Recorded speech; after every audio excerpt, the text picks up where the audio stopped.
following program makes use of copywritten material as part of a psychological examination of music. All music copyrights remain property of their respected creators. Oh, hi. Today's show is brought to you by 12th Street Bar. 12th Street Bar is the greatest place in town to get a drink, okay? You're probably going to say to me, Nico, they are paying you just to say great things about them, huh? And you know what? They absolutely are. But if they weren't paying me, I'd be saying all these great things anyways, okay? These guys have everything. Everything? Yes, everything. They have the great atmosphere, absolutely. Do they have pool tables and karaoke's and open night nights to entertain you? Absolutely. Do they have midget strippers wrestling in little kiddie pools of fucking oil? I wish. Squirrely, call me up. I got some ideas for you, okay? What else do they got? They got a fantastic stage for bands to show up and play their gigs, okay? Speaking of, this Saturday, March 25th at 10 p.m., you got some Wishbone Haze and you got some Pickets, okay? If you're down for like that older kind of rock, you know, if you're if you're a few years on the old side and you're ready to just rock out with these old dudes, they're old but they live young. Wishbone Haze is the choice for you. Also, if you're down to shake your ass, listen to some Pickets. Them Pickets know how to get the place going. Both these bands are absolutely fantastic choices to spend your weekend. Don't forget to check them out this Saturday, March 25th at 10 p.m. You think that's it? No, sir. Today's show is also brought to you by... Before we get into this very special episode, I would like to take just a few minutes of your time to talk about Alpha Vape's Vape Store. Alpha Vapes has all the tools that you need to switch to vaping. Their customer-friendly staff can show you exactly what you need after you get the vape that works for you. You'll be spending much less money than you were on those cowboy killers. Wouldn't you rather be inhaling cotton candy, Frankenberry, Tiger's Blood, Hazelnut? Okay, I just made that flavor up. But it's still a billion times better than any cigarette you'd ever smoke. They have over 350 house flavors, and that goes for $7 for a 10 milliliter, $14 for a 30, $21 for a 50 milliliter, and even $42 for a 120 milliliter. That's a lot of vape liquid. Nicotine levels from 0 to 27 in increments of 3. And they also just got some new premiums. They now have Slam Cake, Vape Pink, and Poorhouse. It's very creative because Poorhouse is actually spelled P-O-U-R. So, like, you're pouring, tea or oil or some sort of other liquid instead of, like, being broke as fuck. Alpha Vapes is like a family, man. Alpha Vapes is located 3011 Texas 30, Suite 104. It's between Wingstop and Radio Shack. They're open from Monday through Saturday at 11 a.m. to 7 p.m. Alpha Vapes, their motto is leaving the pack behind. But I say Alpha Vapes, Beta. Ask somebody. Hey, kids, welcome to today's show. In today's new episode, we go into part 6 of our hashtag Real Talk series. We haven't done one of these in a good while, and truth is we were in desperate need of an episode, and we had nothing else that we could possibly think of, so we went for it. And 6 is my favorite number from the 1 to 10. Why is that? I don't know. I mean, something about it. You know what my favorite number is between the 10 to 99? 66. I think I see where you're going with this, and I hope that God comes into your life really soon because you're starting to scare me with all this Satan talk. Hey, man, whoa. Anyways, though, we brought back our friend Miranda, and usually this is the part where I talk a whole lot of shit. I'm just going blank. I can't talk enough shit about her, but she came by to help us out, and she was real fun. She was she enjoys the show, man. Yeah, she enjoys the show. She enjoys talking about herself. She does it very well. And she wasn't inebriated in any way that we know of, so thank God for that. Good for you, Miranda. Good for you. Good for you. Yeah, exactly. But yeah, this was a humdinger of a show, sir. We talk about the music that we have been interested in lately. Oh yeah. And then at some point it just sort of fell off the rails, and we were just talking about just so much damn random stuff. I'm not selling this show enough for what it was we really talked about. But the truth is, we went in so many directions, and these are the shows that I live for, man. Oh yeah. Fuck the best. fuck the book reports. Fuck all this hard work that we put into this show. Whenever we could just go into it and we could just let our brains unravel in front of you guys. That's what I live for. Those are the shows that I love the most. Yeah, I mean, and it's a good series too because it's interesting. You can't like go back and which episode was it that we talked about this? Yeah, or that? And it's one of the real talks. Yeah, it's one of them. Yeah, you get a little bit of everything in these episodes, and that's what's the most fun to me. But yeah, we had a great time, and hopefully we can get back and do these, and hopefully we don't just depend on these just as like the fucking save us episodes whenever we don't have anything planned. Yeah, we could plan a real talk. Yeah, it'll be fun, and hopefully Miranda will be down to join us because it seems like she does a good job with these episodes. Yeah. So all in all, great episode, great fun, and hopefully we get to do one of these very soon. Can I do the intro? Can I do the setup? Can I do it? I don't know if you can. I'm gonna try I want to do it because I want to do my best impression of you. As long as you do your breast impression. Okay, I'm gonna do my breast one. Okay, but you have to set me up though, like set it up before. All right. So you want me to take us there? All right. Well, welcome to the Conversationalists.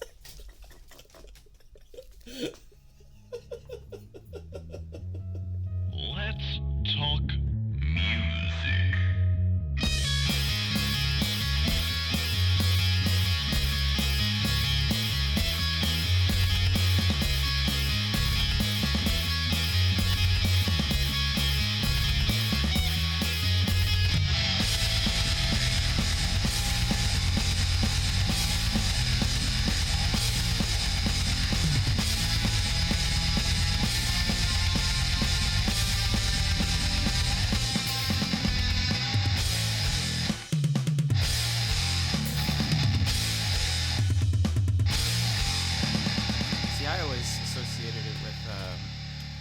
Mr. Dimebag Daryl Abbott, since he wore that exact same necklace. Yeah.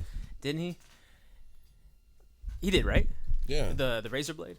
Yeah, and so did him, I think. Him was... No, he just had the... Well, they had razor blade romance. Yeah, Is it okay that I'm adjusting that? Is that fine? No, you can't do that, no. Am I the worst person in the world? The worst? It's always better if, like, it's adjusted wrong. Okay. Yeah. I feel so short, though. All right, I know you're not expecting this at all, but I like surprises. I'm gonna ask you some seriously hypothetical questions before we start. Yes. You're cool with this? Yeah, Okay. Of course. All right. Now, since this is very last second, literally like last minute, last second, I'm going to go with some previous episodes. But since you're your own unique person, you're not going to give the exact same answers that the people that we asked gave. Of course not. So that should be fun. And John, this gives you a second chance to rethink your previous answers if I asked them to you before. That's probably good because I wasn't really paying attention like the first time. Right. Okay. Question number 1. You're back in the glory days of music videos. Okay, it's past midnight, and on MTV they begin their After Hours segment, where they play different types of music videos, as well as the more mature music videos like Nine Inch Nails, Tool, Rammstein. You decide to pull an all-nighter. What is the one music video you hope will definitely be played? Paranoid Android by Fuck yeah! by Radiohead. Fuck yes! Because I remember being like 11 years old and fucking being up real super late watching weird ass music videos, and that was my favorite. That was like the prime time for weird ass music videes. Like I remember they had like a specific slot in the time period for wacky out there music videos. You even had stuff like Marcy's Playground, Sex and Candy. It wasn't that crazy compared to some of the other stuff, but you had the dude sort of in the ground with his head, hanging around downtown by myself, blah blah blah. But yeah, I remember they had like an exact, and I remember Interstellar by Beastie Boys was on that as Yeah. well. Like, Yeah. you had the old school like Godzilla sort of thing going on. Do you remember this at all? Yeah. Definitely my favorite time period of music videos. I'm going to go with the video that I'd want to see would be like Detachable Penis. I don't know if it was Butthole Surfers or some other band in that time period. Right. But it's like this guy like looking for his penis that like he lost the night before. He's like looking everywhere for it. Can you give a few words from this song, because It's called Detachable Penis. right. Even better. You not know what I'm talking about? Never heard it before. Yeah, man. It's That's why I'm asking, man. Just give me a line or two. Do you remember a melody or a... It was a song that didn't really work that way. Okay, fine then. I'll leave it to my imagination. Anyways, fuck you, Miranda. You're gonna have to check it out now. I will. Question number 2. Gotcha. You're okay. This was set to be asked to a man, but I'm just gonna leave it as it is, just for fun. You're on a date with a very attractive woman, and you go to a very nice diner that's 50s themed. So you fucking like Pulp Fiction. Jackrabbit Slims. Yeah. I'll go into some other stuff later, but anyways, yeah, exactly. Jackrabbit Slims. They start to play a whole lot of shaking going on by Jerry Lee Lewis. Okay. This gets you excited, and you proceed to sing the words and groove to the music from side to side in your booth. She, however, does nothing and is in no way interested in anything happening right now. Do you A, inform her on how much of a dumb bitch she is and leave her to find her own way home? B, spend the rest of your day explaining the relevance and importance of Jerry Lee Lewis to rock and roll history? Or C, awkwardly sit in silence while waiting for your cheeseburger, cherry cokes, and $5 milkshakes to arrive? B and then A when I drop her off. like cut out the she needs to find a way home. But she's definitely gonna get called a dumb bitch. Like, at least like shimmy your shoulders a little bit. Like, come on, put in some effort. Like, what always frustrates me, like, as like I've met plenty of people who I thought were like really interesting people, but then the second like you show like an ounce of what you're interested in, how much they just completely just shut off. It's I showed this really cool dude, Poppy. It's a YouTuber named Poppy, and she has music called like That Poppy. John's heard some of it. Yes. And so listen to fucking weird music. Yeah, but like the channel, like with the videos themselves that aren't music, it's really fucking weird, but like so my aesthetic, like that Illuminati aesthetic kind of lizard thing, people right? type shit. Yeah, basically. It's just really, it's really cute, but also really creepy at the same time, so totally up my alley. And he was just looking at me like, what the fuck is this? What are you showing me? Put it back on Don Henley. That was way more comforting. So I put it back on Don Henley. Nice. I feel like your answer is probably a respectable answer. I mean, I wouldn't want to curse them out. I'm not saying that like that's the right way to go about things at all. Like, I think if you're on a date and someone's not interested in something you're interested in, it's probably going to lead more. Okay, it's probably going to lead more towards the C answer. Excuse me. It's going to add more towards the C, where you just sort of awkwardly like you don't know what to do or what to say. Well, or I'll ask her like what she likes, like what makes her dance, what makes her feel groovy. You know what I mean? But is there ever a sense of like? But I just know that that would be my reaction. This is all. What do you do if she says, "Well, I really like the Dave Matthews Band"? Oh, then I'm walking home. Even if it's not even if it's my car, I'm walking home. Like I need to take a sad walk home. What am I doing with my life? For real. Hooking up with girls that are into Dave Matthews? I don't think so. Alrighty. Question number 3. You've decided to retire, and it's day 1 after retirement. You are at home, and you realize that you finally have time to plan things out and aren't rushed by a deadline. Your spouse is out running errands, and you're left alone at home around lunchtime. You have as many resources as you can imagine. What would be your dream meal that you could make? Endless resources. Anything in the world You don't even have to say like all the retirement stuff. Well, no, I already what- don't do what- much anyway. Well, no, okay. This, like I said, totally hypothetical. This is yeah. living in a fantasy world where Yeah. you're actually doing shit with your life. Other than hosting karaoke. Yeah, but it's sort of like you don't have to worry about anything anymore. You can relax. You can finally, this is in the hypothetical situation of married, children, career, blah blah blah. And you realize, there are no longer any obligations. You could just finally just get some you time. Do you, boo boo? Just all that fun stuff. Treat yourself. Well, normally when I do that, I just order out. But if I'm gonna make something, I don't know. I don't really cook, so. Okay. You have a job that allows you to have a manservant. Okay. And that works way better because I'm just sweating thinking about having to cook for myself. A manservant, okay, That's some good Hot Pockets. Yeah. for real, right? Well, before you answer, good ramen. the people that we asked this to, I believe it was the Gypsy Davies. Shout out to them Gypsies. Yeah. They all gave total simple answers. I think Oh, really? Kayla said macaroni and cheese. I think Will said salmon, and I think and Shano said a Cuban sandwich or something like that. So real simple things. Got you. Kind of the exact opposite of what I was going for, but it said a lot about who they were because they went for the simple things. Okay, so the first thing that really did pop up into my head though is crab cakes. I want some really fucking good crab cakes. Crab cakes. I've never had I crab want cakes. some of that what is it? Cinnamon pull apart bread or something like that. Monkey bread. I don't know. Mom used to make it. I don't know, man. Oh, it's fucking delicious. I've slept since then. Yeah.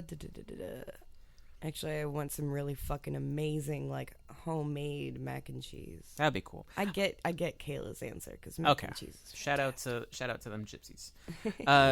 John Well, Boy. earlier you were saying something about you do you, honey boo boo, or something like that. I said No, you do Don't you, you- boo boo. You do you, Don't boo you boo. call me honey boo boo. And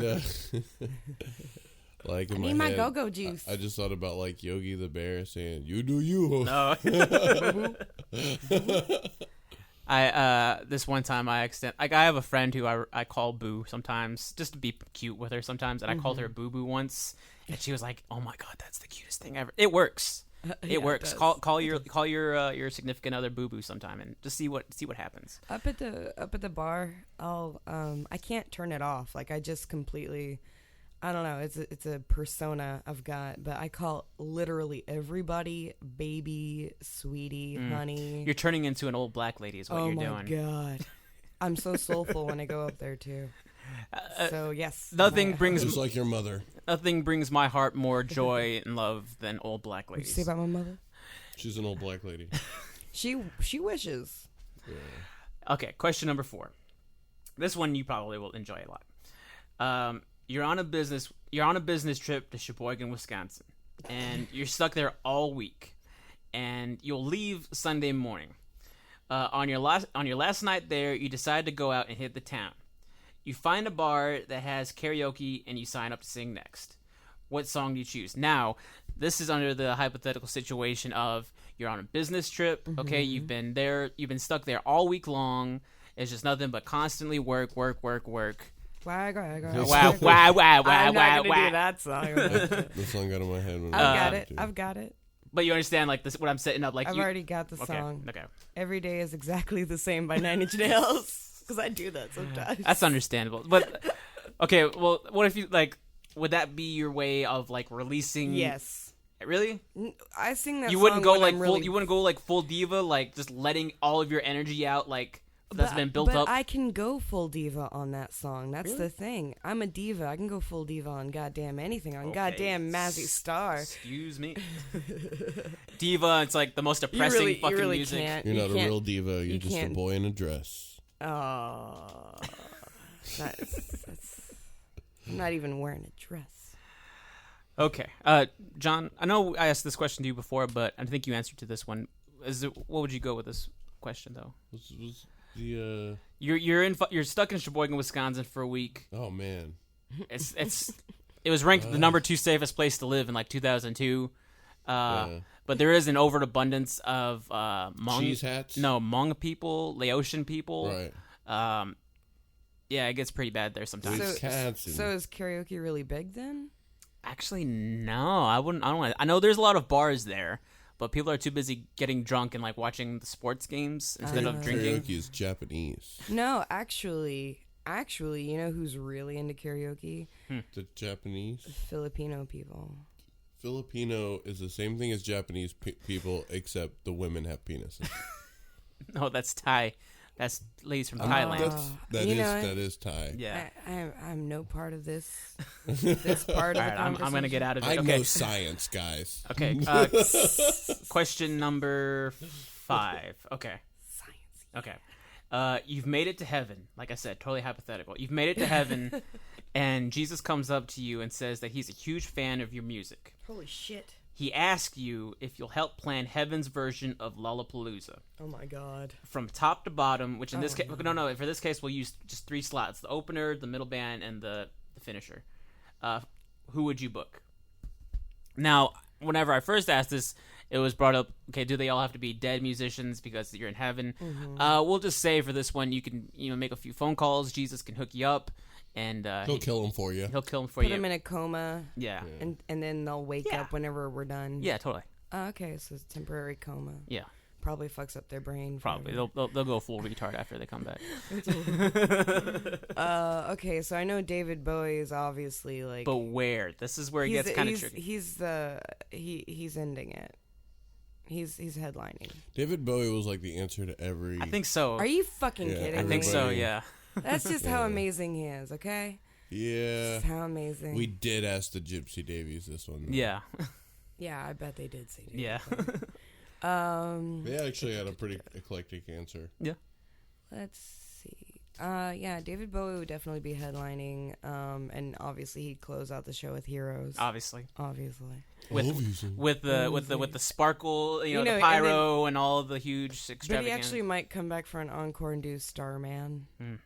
I mean, there's a Starman waiting in the Well, sky. what does he start with? What I does he feel like start with? I think Rebel Rebel would be a good way to start the show. How the fuck am I in heaven? I don't know. I'm a hot tramp. You know what I mean? Okay. So if you're going backwards, then I like Hell's Lollapalooza a lot better. we'll get to you in a second. Okay, but okay, David Bowie's finishing the show. Who's warming Who's you up for opening? David Bowie? All right. Who's in the middle? Or Yeah, if we're going, whichever way you're going, 'cause it we're seems like going you're going backwards. Yeah. In least amount of importance. Let's see. Who have I always wanted to see that I never got to, that I never will get to? You got yourself some Janis Joplin. You got some Jimi Hendrix. You got Kurt Cobain. Yeah, I don't want to go with like all. I mean, that's so. I don't know. typical. Yeah. Okay, I want to open with Jeff Mangum from Neutral Milk Hotel, not the whole band. Just Okay, Jeff yeah, Mangum. okay, I'm down with them. 'Cause that would be super weird. What's that? They have a song that I think I enjoy. Two-headed boy, like something. Yeah. Two-headed boy. I actually like On Avery Island, the album. I have that on vinyl. That's not even the one about Anne Frank, so that makes me really hipster. Oh Comely on the Airplane Over the Sea, which is the Anne Frank album, is That was the name of the song too. jarring. Yeah. It's very jarring. It's very good. That's what kind of made me like them. Yeah, I would want him to open, because I've heard about, like, a couple of my friends went and saw Jeff Mangum, just him, and they were like really close, and it was a very small, intimate show. Those are the best ones, I think. Right? And they were really, really close. And it was just like a really surreal experience. And I'm like, I want to experience that. I always think if there's an opportunity that the artist could potentially step on your fingers, that, while you're at the show, that's like as personal as it gets. I'll be like, thank you. Or you could just reach out and give him a high five after a good song. She definitely could have. Yeah. You know what I mean? Right. I think he was too weird to like interact with anybody. Musicians are fucking weirdos. Okay, no, so that's two. Especially Jeff Mangum. Who would be in the middle? Middle. Between a Jeff Mangum and a David Bowie sandwich. It sounds disgusting. It's something. Not that I wouldn't put my mouth on it, but It's something. Oh, fuck. I don't even know, man. Probably just typo negative again. Okay. Because it was really great. I guess that's respectable. Okay, now we're in hell for Hell's Lollapalooza. yeah. To give you what you know. No, it's my turn now. Yeah. Sorry. Hell is the way gonna it is. rock when it comes to Lollapalooza. I think we both know that. Yeah, obviously. How is typo negative in heaven then? It's your world. Fuck, that is my Yeah. world. See, David Bowie is not in mine because David Bowie is interdimensional and he exceeds heaven and hell. Okay. Way to one up your sister again, John. That's how I work. Truth. We're gonna start with Static X. It's Okay. gonna be Wayne Static. He's gonna start the show off. Now you're putting a lot of emphasis on Wayne. Okay, is it gonna be like? Well, Wayne plays guitar, Well, Andy sings. but no, I'm gonna We're say- gonna have a skeleton band. Okay, I was gonna say, are you gonna have like 5 Wayne Statics like playing all the instruments? No, it's gonna be Wayne Static. It's gonna be a skeleton band. Oh, like Evil Dead style? Yeah, something like that. Just like they're Army of Darkness is what I'm referring to. like, yeah. We're gonna have a skeleton band. Playing in a skeleton band. Okay. That's funny. That's gonna start the show, right? Okay. And the second show, we're gonna have Dimebag Okay. playing. It's gonna be Pantera. It's Okay. gonna be a Pantera show. I'm gonna talk. Everybody's there. Vinny. Yeah, Rex I'm gonna talk to and- God. We're gonna have this conversation. Be like, hey, dude, I God? need. Yeah. Or Satan. No, I gotta tell God so Isn't he can kill everybody because he's the mass murderer of the Bible. Yeah. So he can kill them off, and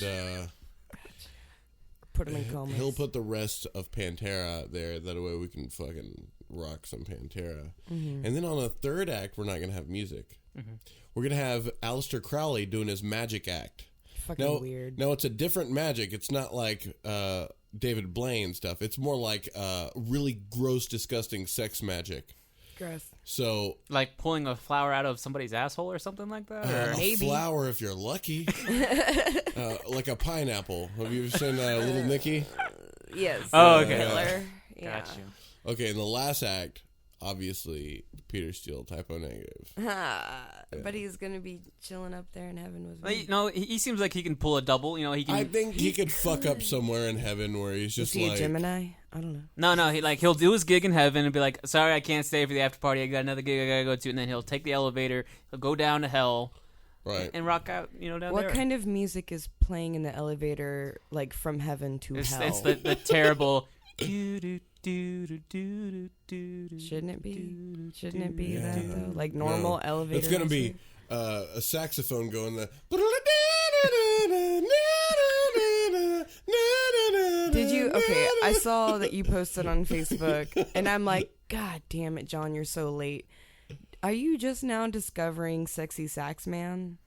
There's a sexy sax man. That's who he is. Well, I didn't say anything about sexy It sax was like man. 10 years ago or something.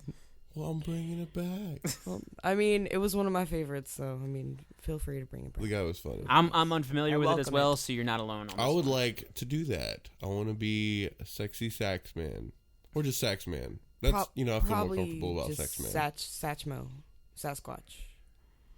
Remember when we were kids? Or I could be sexy sex man. Just remember when we were kids. No, we used to think that the Satchmo was like, it's the Sasquatch. Yeah. Well, that was Rugrats brainwashing us. Oh yeah. All right. This is going way too long. I'm gonna go. I'll do 2 more questions. Okay. And then we're done. No. Okay. Yeah. Which celebrity death of last year shattered you the most, David and why? Bowie. Okay, I should have fucking known that one. Do I even have to ask why? I mean, I feel like you could refer back to the David Bowie episode, everybody. Yeah. And you'll hear why. That was easy. Okay, yeah, we don't need to go down You that just- road yeah, again. yeah. Okay. Let's rewind real quick, and I'll ask a different question. I was Are we wearing gonna Missy Elliott? We're gonna reverse it. Yeah, we're gonna do all put that. my thing down, flip it, and reverse it. Okay. Blap, blap, blap, blap. You can count on us to fuck it up, but at least try. Yeah. Okay. If you're able to go back in time and become the Michael Jordan of any one skill, you understand that reference, Michael Jordan? Yeah, I know, totally. Okay. You know Michael Jordan is. Space Jam. Exactly. Fuck yeah. Okay, so yeah, if you can go back and choose and become the Michael Jordan of any one skill, doesn't have, meaning you could be the best of the best of the best at one skill that maybe you didn't get a chance to pursue in your present life. Which would you choose? Sketching. Sketching? Yeah. Is there any particular? I mean, I understand. I know you guys are lovers of art or artistically inclined. But you paint. People. You do some. I do paint. And I just there's a lot of things that I can't do yet. Mm-hmm. That it just doesn't come natural to me like it does for John. Obviously, he's Over not there paying. doodling. For the listeners, John's not paying one bit of attention to us right now. He's doodling on his fucking notepad. Are those vaginas? Those are just lots of vaginas. Pretty much. Gross. Hey guys, those are eyeballs. Those are. Hey, we went to Yellow Rose years ago. Yellow Rose Tattoo. Yeah. And this like methed out guy, he seemed methed up. He pointed to some art on the wall. He's like, "Look, it's an eyeball inside a flying vagina." Like he thought it was the coolest goddamn thing. I mean, you just kind of looked at each other like, "Yep." It was the coolest thing. What was the question? No, you say you go doodling, yeah, or like sketch. Not doodling, but sketching. Yeah, he's doodling. Okay. But yeah, no, definitely, because there's a lot of like would that I see in my brain. That would you I say want that on you would paper. you would prefer to just heighten the level of your artistry skills that you have now just a little bit? I mean, because I've seen what you do, some fucking like octopus tentacles things. Oh, that's like shit. my signature thing is the tentacle googly eye paintings, which I have someone from Instagram is actually she's commissioning a painting right now. And if anyone listening wants a tentacle googly eye this painting, ain't your fucking show. Don't try selling yourself. plugging it. Anyways, okay. Plugging it. Sketcher. Okay. Last question, and then we can continue on. I believe I asked you this one already, but I'm gonna do it again just for the fuck of it. Bob Ross, Mr. Rogers, Carl Sagan, Neil deGrasse Tyson, Bill Nye, LeVar Burton from the guy from the Reading Rainbow. Marry one, kill one, fuck one, and the rest get to watch. I love those questions. Me too. Because they bring out the worst in people. Okay. Can I see the names? Okay. Or you could say it again. Bob Ross. Got you. Mr. Rogers. Got you. Carl Sagan. Neil deGrasse Tyson. Bill Nye. And LeVar Burton, the guy from Reading Rainbow. And for respect for your brother, please don't go into too much detail. Don't worry, I won't. Fuck Neil deGrasse Tyson. He was actually like an athlete. I think that's my answer. He was too, really yeah. sexy. he was like he was a wrestler. I've seen some like old an pictures. athlete. Like, oh my god. Before he went full nerd, I believe. I enjoy that full nerd though. I like it. I mean, if you look at my exes, I mean, come on. But anyway, marry Bob Ross for sure. Okay. For sure. Because he's tender loving. He's gonna give you the love you've He's been not needing. gonna yell at me. Yeah. I feel like not that my exes ever yelled at me because they. Well, didn't no, do that and either. Bob Ross had this thing like he used to be like a drill instructor or something Oh, like that. he was pretty high up. And so what happened was he just didn't like it, and he got vowed tired to of it. never yell again. Yeah. No. And then he would show me like it would be like a Sunday morning or something, and I'd be like sleeping, and he'd walk in, and he'd just be real gentle walking in, and then he'd be like, "Look at this baby squirrel I brought for you," and I'd be like, "Oh, Bob." You're such a faggot. I'm just kidding. No, I'd love it. I'm like, "That's so cute, but it's got rabies. Take it out of here. I'm gonna nurse it back to health." See, I just wonder how many like fanfics you've written about Bob Ross. 0. I have an exact number for you. A big goose. Just not yet. Not yet. And which of those would you kill? Read the ones that I didn't list. Okay, you said Neil deGrasse and Bob. Okay, we have Mr. Rogers, Carl Sagan, Bill Nye, and LeVar Burton from Reading Rainbow. I like mentioning that. I just want to make sure people know who I'm talking about because Yeah. he did Star Trek. Mm-hmm. He did Reading Rainbow. I think okay. he was hold on Captain Planet, I think. I guess no. I want to change. I love Captain Planet. Why can't I just marry Captain Planet? That's my first crush ever. Explains your hair. It does. It really does. No, can I change my answer? I love Neil deGrasse Tyson, but I want to change it. They're already on their way over. Nice. I got the camera set up. No, LeVar Burton. I'd fuck him. Okay. Marry Bob Ross. Okay. Kill Mr. Rogers and let the rest of them watch. See, I don't understand why people... science. Are they watching all of them? For all of science. I think so, yeah. They're coming to the wedding. I think whenever I set that up, it's like they're going to watch you fuck.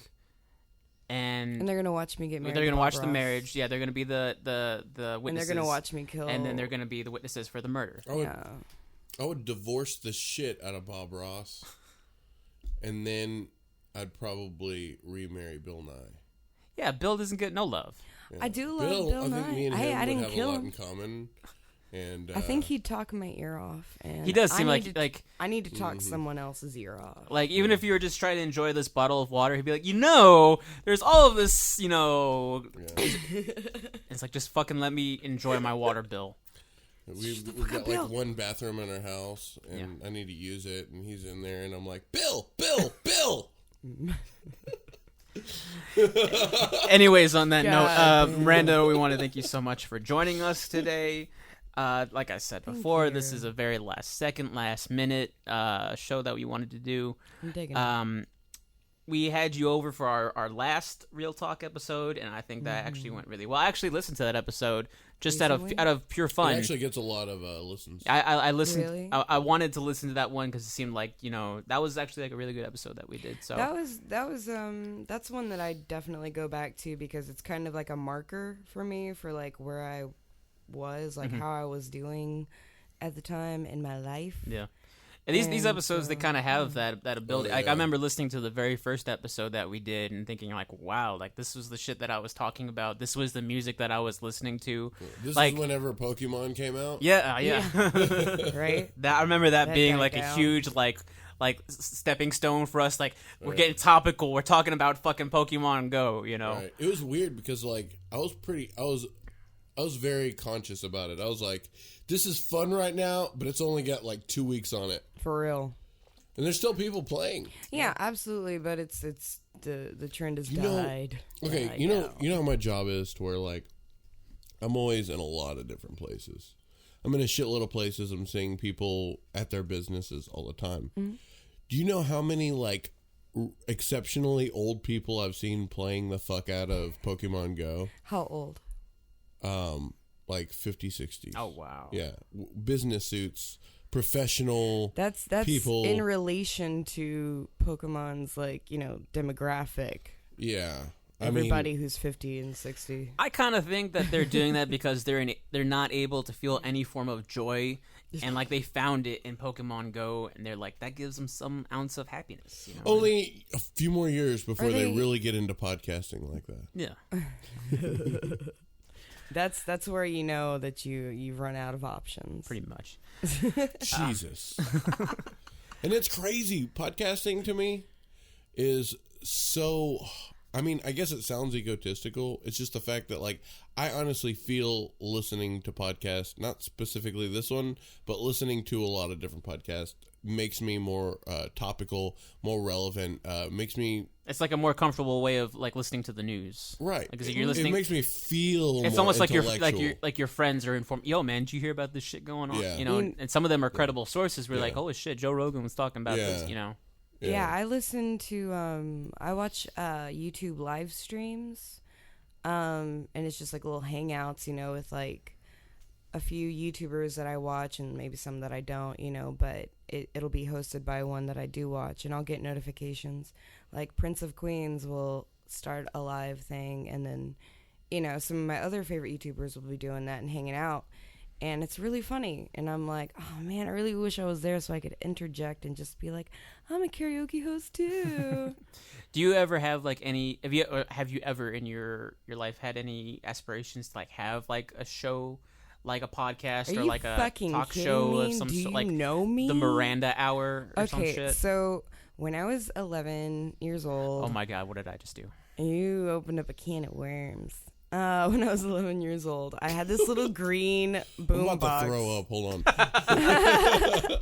This little green boom box, right? And I had like these little cassette tapes, blank cassette tapes, and I would record myself doing like a talk show and like What would as you, if what would I you, had what would you talk about? I had like Britney Spears on the show. Dude, me and Caleb Hoot did that too. Well, For real. I thought wait, I how old the was only Hootermain one. whenever you were doing this? This was the Britney Spears show. No, we did. I mean, his mom is a radio host. Okay. Oh, that's cool. Yeah, You yeah. know, Oh, or at well, least was. duh. She just. And she's a KJ. How did you not? I forgot who you were. I just zoned out. Yeah. Yeah. I'm like Caleb Hoot. Caleb who? Who? I'll never make that joke again. I'm sorry. Yeah, but I mean, me and him, like, I certainly don't have the cassette tapes anymore, but I fucking wish it did. Yeah. Right? Yeah. I was thinking about, and this cringy. is completely unrelated, but I was thinking about the cassette tape that we actually did where you sang Zombie with us. Oh my god, I remember. And there It was, like- on cassette tape. Yeah, wasn't we, it? we, It we was. this was like in 2004 or 5 or whatever. Yeah. And we used the old ass technology because we didn't have any computers or any Pro Tools or any mixers, anything fancy at all. We had fucking No midis. little. I don't know if it was a CD or a cassette player, just in I general. bet it was It was in a both. It was Yeah, yeah. probably And- my little green boom and box. is when you hit play record at the same time Yeah. or some shit. Yeah. And All right, guys, this is the one where we're going to really do it this time, Right. okay? If it sucks, We got then you- 4 seconds, and we're going straight into it. 3, 2... yeah. I'm glad that there are still pictures, though. There are pictures online of. Yeah. But I was just thinking us about that because I remember, that like, day. I've seen random cassette tapes, like, in my possession. It's like, I wonder if that's the fucking one. Because it had us doing Zombie by the Cranberries, and then it had an original song that we had written that me, you, and Randy Pressler that just sounded kind of shitty, to be honest with you. I don't even know what it was. It was just I think we wrote it that day, and then I remember, like, I guess you had it in your mind that you were singing for us, and like you were like, Oh. no, hold on, like you were shouting like, go to the chorus. We're at the chorus now, like, Chorus! yeah, Chorus! and like the whole chorus was, instead of just doing it on hi hats, it's on fucking cymbals now. So Yeah. it's the exact same 3 notes or whatever. That was the fucking chorus, but like you were like shouting out for telling us what to and do. you can hear me. in Yeah, the yeah, In the cassette going, Yeah. chorus! Yeah. I want to find that. I don't have a fucking cassette player, so I have no idea how I listen to it. Need to get T-shirts that just say chorus.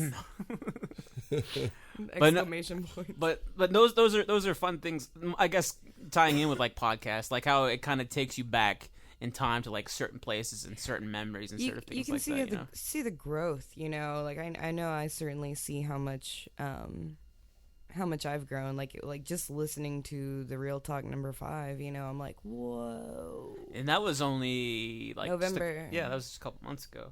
Or December, I don't know. Now, what I wanted to do, this being, I guess, Real Talk, hashtag Real Talk number 6, we talked a lot about the music that we were listening to in that one, how it's, pertaining to our lives and where we are and stuff like that. How we're doing. We're catching up. So I guess 4 months later, what music would you say that you are jamming out to nowadays? Let me Miranda pull up song. my Spotify and look at my recently played. And turn your fucking phone off. Yeah, On man. silent. Yeah, what the man. Fuck, the fuck do you think this is, man? I forgot. I'm sorry. If you're gonna take fucking forever, I'm just gonna skip your turn and go to John. No. All right. So.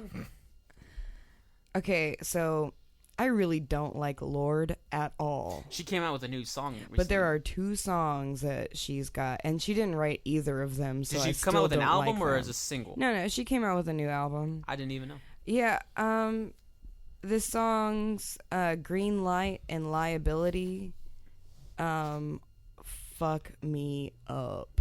You'd think that you would know that she came out with a new album because fucking the song just hit the world like fucking bam. What the Royals? You know who does a badass version of Royals? I have an answer for that, but I want to. What's your answer to that? OTEP. This is complete opposite, but Bruce Springsteen actually does a very decent version of it on the acoustic guitar. Of Royals? Yeah, he gets very, very Bruce, where he's just, it's like old, like almost Elvis in a way, where like he has his guitar. It's Brucey. He's very, just kind of grinding his hips into, it's, say what you want. I do want to watch this. Say what you want, but I enjoyed it the first time I heard it. Call it a guilty pleasure all you want. I don't give a fuck. Anyways, okay. If it gets you hard, it's... Whatever gets you hard. So you've been listening to Lord. No. Those 2 songs. No, just like I'll tolerate those 2 songs just for the lyrics and the Are they emotional songs? Holy fuck. Does she sing any happy songs? I don't know. I don't listen to Lord. That's the whole thing. You brought this up, Miranda. Yeah, I don't We're like talking Lord. about this simply because you brought it up. I prefaced it with I don't like Lord, right? But those songs, and the guy who wrote them is married to Lena Dunham. Gross. But, like, I don't know. The lyrics are very, it makes me feel like I wrote them. And I'm like, you motherfucker right now. But that's how I feel. It's like, I don't know. So it's more on the... Oh, it's extremely emotional. On the Extremely. news. That's okay. It's very on the news. I don't listen to this artist, but if someone recommended, I've listened, and I have no idea how to pronounce it. Sia. Sia. Do you listen to her by any chance? Yeah, I do. Someone suggested that I'll listen to them, and Yeah. it's okay. I mean, as far like I have no problem on the listening to album. like female pop music or whatever you want to call it. Yeah. I have no problem with that. It's fine. Well, what album have you been listening to? Well, she just said I was trying to get to know her because I was trying to.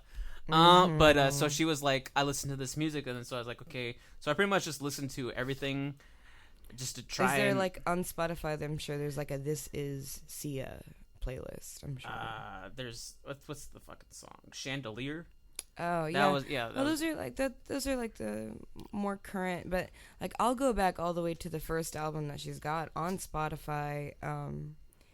I think it's called "Healing Is Difficult," and the first song is called "Fear," and it's just really fucking fantastic. Right. Just talking about all these different people. Like she'll say someone's name is like Marco's afraid of this, It definitely all seems like it's coming from the heart, I guess. Like it's very like it's. She's gone through some shit, She's been like clean and sober for a few years now, so she had a problem with alcohol. So there's a lot of stuff about just struggling. Fucking musicians, man. Struggling with addiction. Can't they just keep it fucking together? Anyway, creative types are more likely to be, crazy.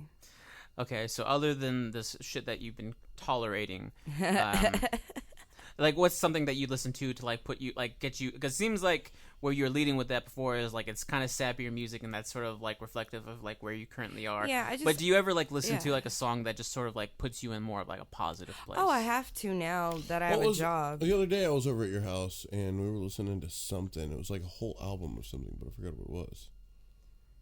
I don't remember. Oh. Well, I've been listening to now that I have a job. I gotta be upbeat and positive for my job. Not that I gotta be. I love my job, but like what I'll do while I'm getting ready for work is I'll put on my 80s get ready for work mix on YouTube. And it's got a lot of like Robert Palmer, like Addicted to Love. Like I'm really into that song right now. And Don Henley, and I love the song Dirty Laundry. So just like a lot of 80s, like this is all the music that I got to listen to when I'm at work, and it's been hell for me. That's hilarious. That's what I listen to get ready for work. It's fucking torture, okay? Having to listen to fucking Never gonna give you up. Fuck you, listen, though. No, hold on. You know what I gotta listen to is fucking Strawberry Wine 17. That doesn't compare to fucking no. It's hip to be square. I love Huey. I was gonna say Huey Lewis in the news. It's fine, but listening to it a million fucking times and shout, let it all out 1,000 fucking times. I could get sick of that. I sing that at karaoke. Well, you know, So basically, all the music that I like to listen to, like before work, you have to listen to at work. Today, me and Nico listened to some Santi Gold. Nice. Yeah. That's fine. Yeah, that's some good shit. Why That's don't you like- save that for that's your fancy. turn, sir? You're kind of fucking I just stepping. got a lot of turn, Sir, and it's spilling over. would you please stop fronting, sir? So You're 80s fronting. music. Okay. I've always hated 80s music, and I understand that for some... No, let me say my piece, okay? You fucking had your turn. Let me have my fucking turn. Okay? Granted, okay, I'm an 80s kid for, like, the last month of the last year, so technically I'm an 80s kid. Okay? But I have, like, cousins who were, like, brought up by, like, the hair metal, the Motley Crues, and, like, the Poisons, and, like, Yeah. all that shit. And they're like, this is the greatest music of all day. Like, bitch, you weren't even fucking born. And I don't call my cousins bitches, but that's how I feel sometimes. You know? don't? No. It's the new thing. What is it called? The You can do it. I believe in you. the Hell Challenge. Hell challenge? What? You ever heard of the Hell Challenge? No. What is Oh, it? That's what yeah, kids are doing I saw nowadays. That. What is it? They're What- just what- what- It's they texting. basically they record themselves, and they started off saying, "Hey mom, is hell a bad word?" Uh-huh. And they're like, and they kind of give their answer or whatever. I was like, "Well, why the hell is that?" Uh-huh. And then the moms get fucking pissed. And they just keep going with it. They'll just keep inserting the word. yeah, like they get pissed off and they just keep going until they get bitch slapped or what, you know. And there was one Kids I saw are so where bored. the mom cried and she was like, "Why do you keep cursing at me?" And it's like, I don't think if I did the Hell Challenge whenever I was a kid, I don't think it would have been a problem. It No. would have been a problem for Well, okay. Yeah. So I think most parents were that way, where they'd really trip out over that word. me. Yeah. we cussed a lot in front of our parents. I mean, We tried not to. Like, we I wouldn't be able to mean- do the Hell Challenge with the word fuck. We wouldn't. we can't do it now. We still, especially. yeah. Well, we Like, have respect for our parents, but Well, no, We it's still- not. No, it's not that. It's that we do drop F-bombs around though. right. And it's not as effective. Right. It's just like, what the fuck are you doing? But you I know what I think mean? that- That's I what think- that's what Dad I would think say. the point, though, of why it's offensive to so many people is because it's about control. It's like it's kind of a way for the child to be like, you really don't have control over me. be a little And shithead. to be a little shithead, and the parent, you know, all they can really do is verbalize it until they get physical. You know, I mean, they see that the words aren't working, they got to do something. You know what I mean? So I think it's really just kind of like It's a sociological experiment. yeah. That's great. I remember the first time I sweared in front of my grandma, and my grandma is like a saint of a woman. Rest in peace. And I remember my brother was like about to sit on me for some reason. Like he was just gonna sit on me, like try and squash me, because like I was just a little kid. And I shouted out, "You ain't sitting on my ass!" Like, and my grandma was like sitting right next to me. Oh no. Ay Dios mío, like, you know, like she flipped out and told my mom, and then I got my ass kicked for that one. Good. Just kidding. I remember the one and only time where my granny cursed. It was like once, because she doesn't curse, you know, and we don't curse in front of her. This is the granny that I've met. Yes. The granny that you met, only living grandparent right now. But soon we're gonna get some more. Soon we're gonna get some more grandparents. He said only living grandparent right now. For the moment, They're making fun of me. we're gonna resurrect the other ones. We Wow. miss them. We miss them. Let's I think it'd be more morbid if we brought them back. Honestly, I think Zombie that would be zombie not- grandpa. I miss them. That's Come here a little bit. okay. Where was I going? with that? That really mortifies you, dude. Like, it's the thought of You? like My really. grandparents rising from the dead. You yeah. work with medical waste and you've seen some shit. I see dead people all the time. I see dead people. And you not see like some the shit, Sixth Sense. but that fucked you up. Yeah, that fucked. Yeah, You're that so fucked me up. desensitized. Yeah. Like, Yeah. come I on, don't know. come on, you pussy. So basically, The only time you ever heard Granny cuss was whenever Miranda put her hand in a treadmill. I was playing grocery store, and I was using my hand. Treadmill. That's not how you play a grocery store. You tell me how you play grocery store. Oh wait, you work at a grocery store. I was 3 years old. You walk around numb for 8 hours and then you go home. Anyways, no. So I'm constantly playing grocery store. No, I was using my hand as I was pretending it was an item I was buying, and it was on the conveyor belt. Okay. You know. See, This is my item. And I remember the exact item I was pretending it was. what was it? A ribbon dancer. Oh, nice. Because those are awesome. You really wanted a ribbon dancer. So much to where I squished my little hand. Yeah. And I still have a scar from it. Listeners can't see it. She was deformed. I see it. Deformed. Yeah, but Did you know that the Black Ranger has a missing finger? you know that you neglected to mention that you were the one using the treadmill, and you got off it to like use the bathroom or something, but you kept it going. You neglected to mention that. I didn't remember that. Are you telling me that I'm the reason why you're deformed? Yes, John. Yes. Glad we didn't have to go see Dr. Phil for this. Yeah. Oh, God. I hate Dr. Phil. He is a real doctor, though. I'm not comfortable with Dr. Phil. Okay. He's like anti-masturbation. Is Really? Yeah. he? What? Source. I need the source. That's like some hardcore Christian shit, though, isn't it? Yeah, that bothers me. That really bothers me. Have you ever seen the billboards that say you can't hold hands with Jesus if you're like...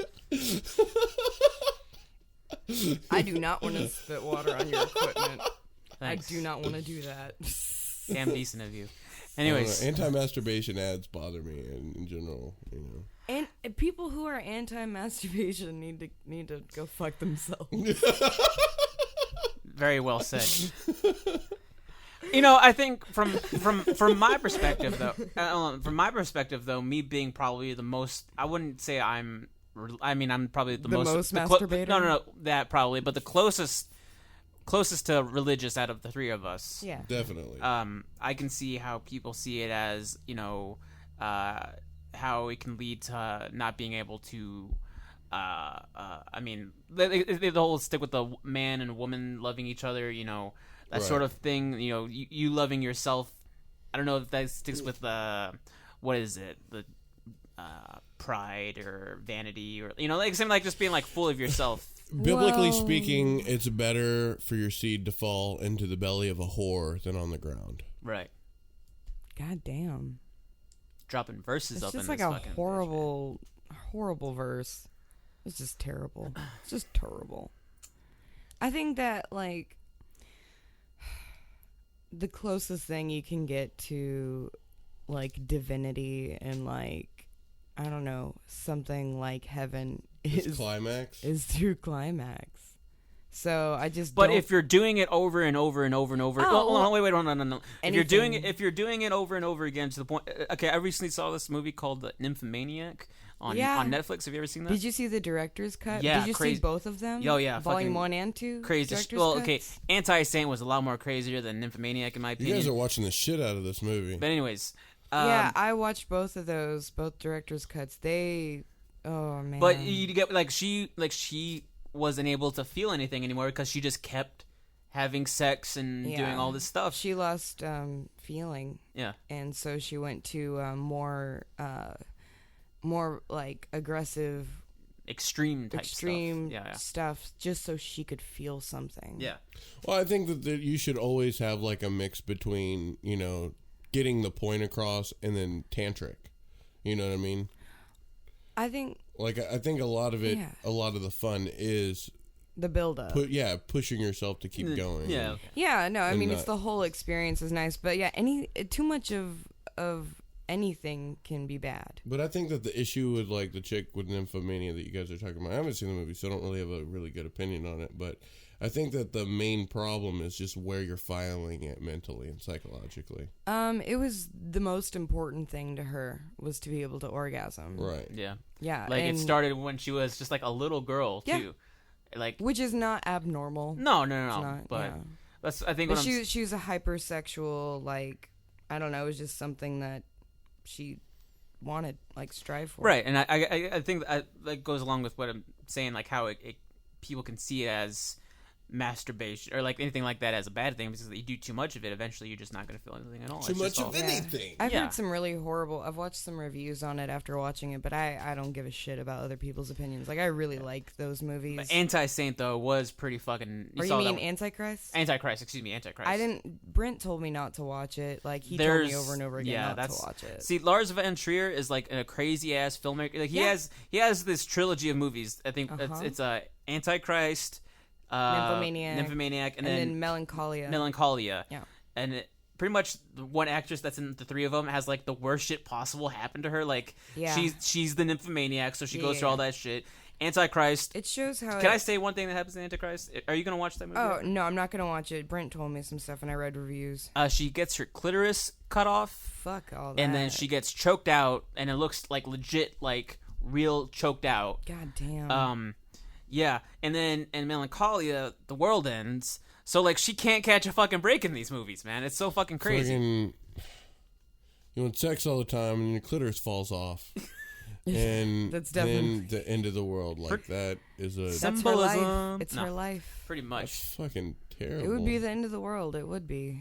I mean, it's like, you know, being trafficked by human trafficking, and then... ending up in Saudi Arabia. In traffic. And then you get bombed in Saudi Arabia. Right. And it's bumper-to-bumper traffic.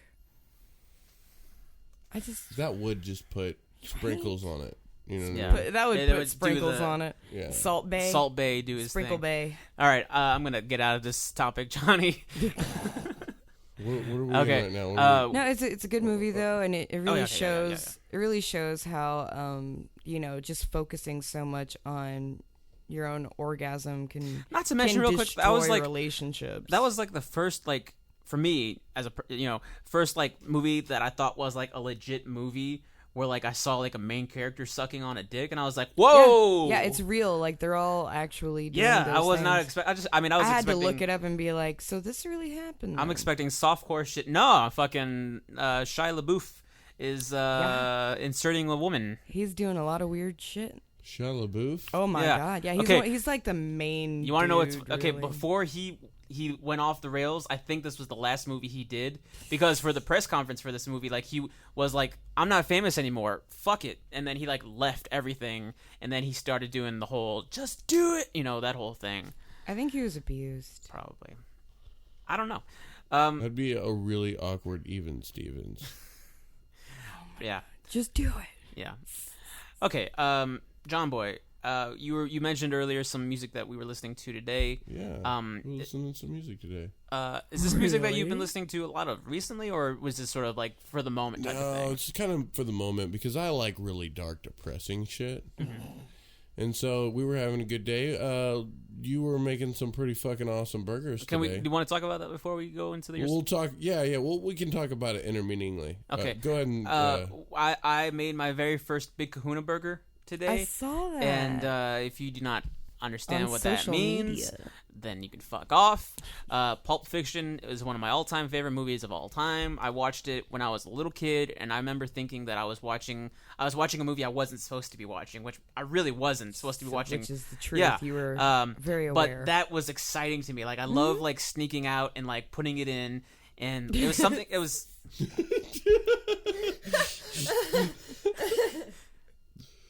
Whipping it out and putting it whipping it, you know, working the shaft and cradling the ball. No, that's how you do it. No, swallow the gravy. Oh Jesus, fuck! I was excited to watch that movie, and for some reason, a lot, and I don't know why, but a lot of what the Mia Wallace like having an overdose on heroin and like all that white shit coming out of her nose. For some reason, I was like, oh my god. Like I was like spazzing out over that one scene. It was like.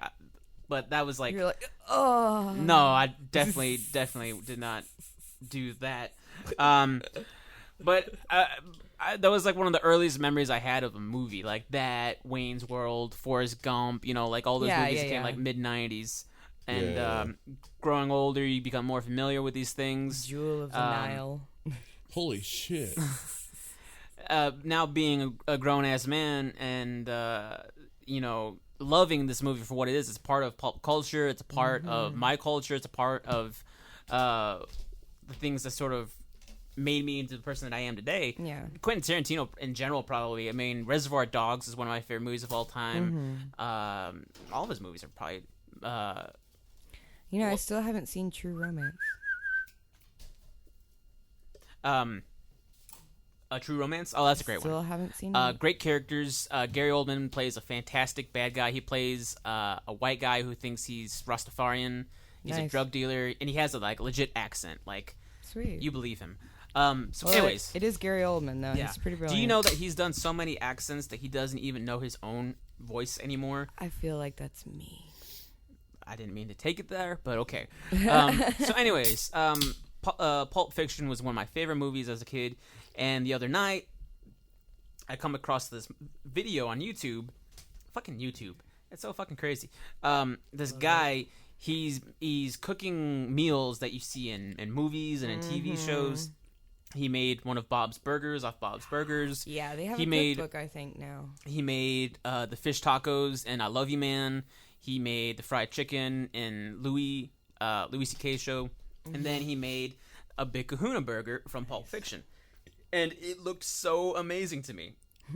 I couldn't sleep last night at all because I just kept watching the video. It's only like 3 minutes long, but I was like, what? You had it on repeat. Yeah. And you were like, I was like, "Ugh." for God's sakes, I'm not constantly coming. You make it seem like I'm just constantly I don't coming know, to Nico. everything. I don't know. You're pretty passionate about things. Since we started sitting down, you've changed your pants like 3 times. This is truth. I'm going to go ahead and confirm. Anyways, so all night long, I hardly got any sleep last night because I'm like, okay, how is he caramelizing these onions? How long is he cooking these patties for? What is he doing with these? I'm like trying to just memorize, and I'm watching, caramelized I'm watching all these other videos on how you prepare these certain ingredients and stuff. Like I got really excited about it.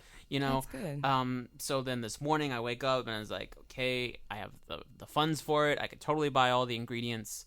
I'm going to do it. I'm going to make some food for me and my best buddy Johnny, and we're going to have fun with it.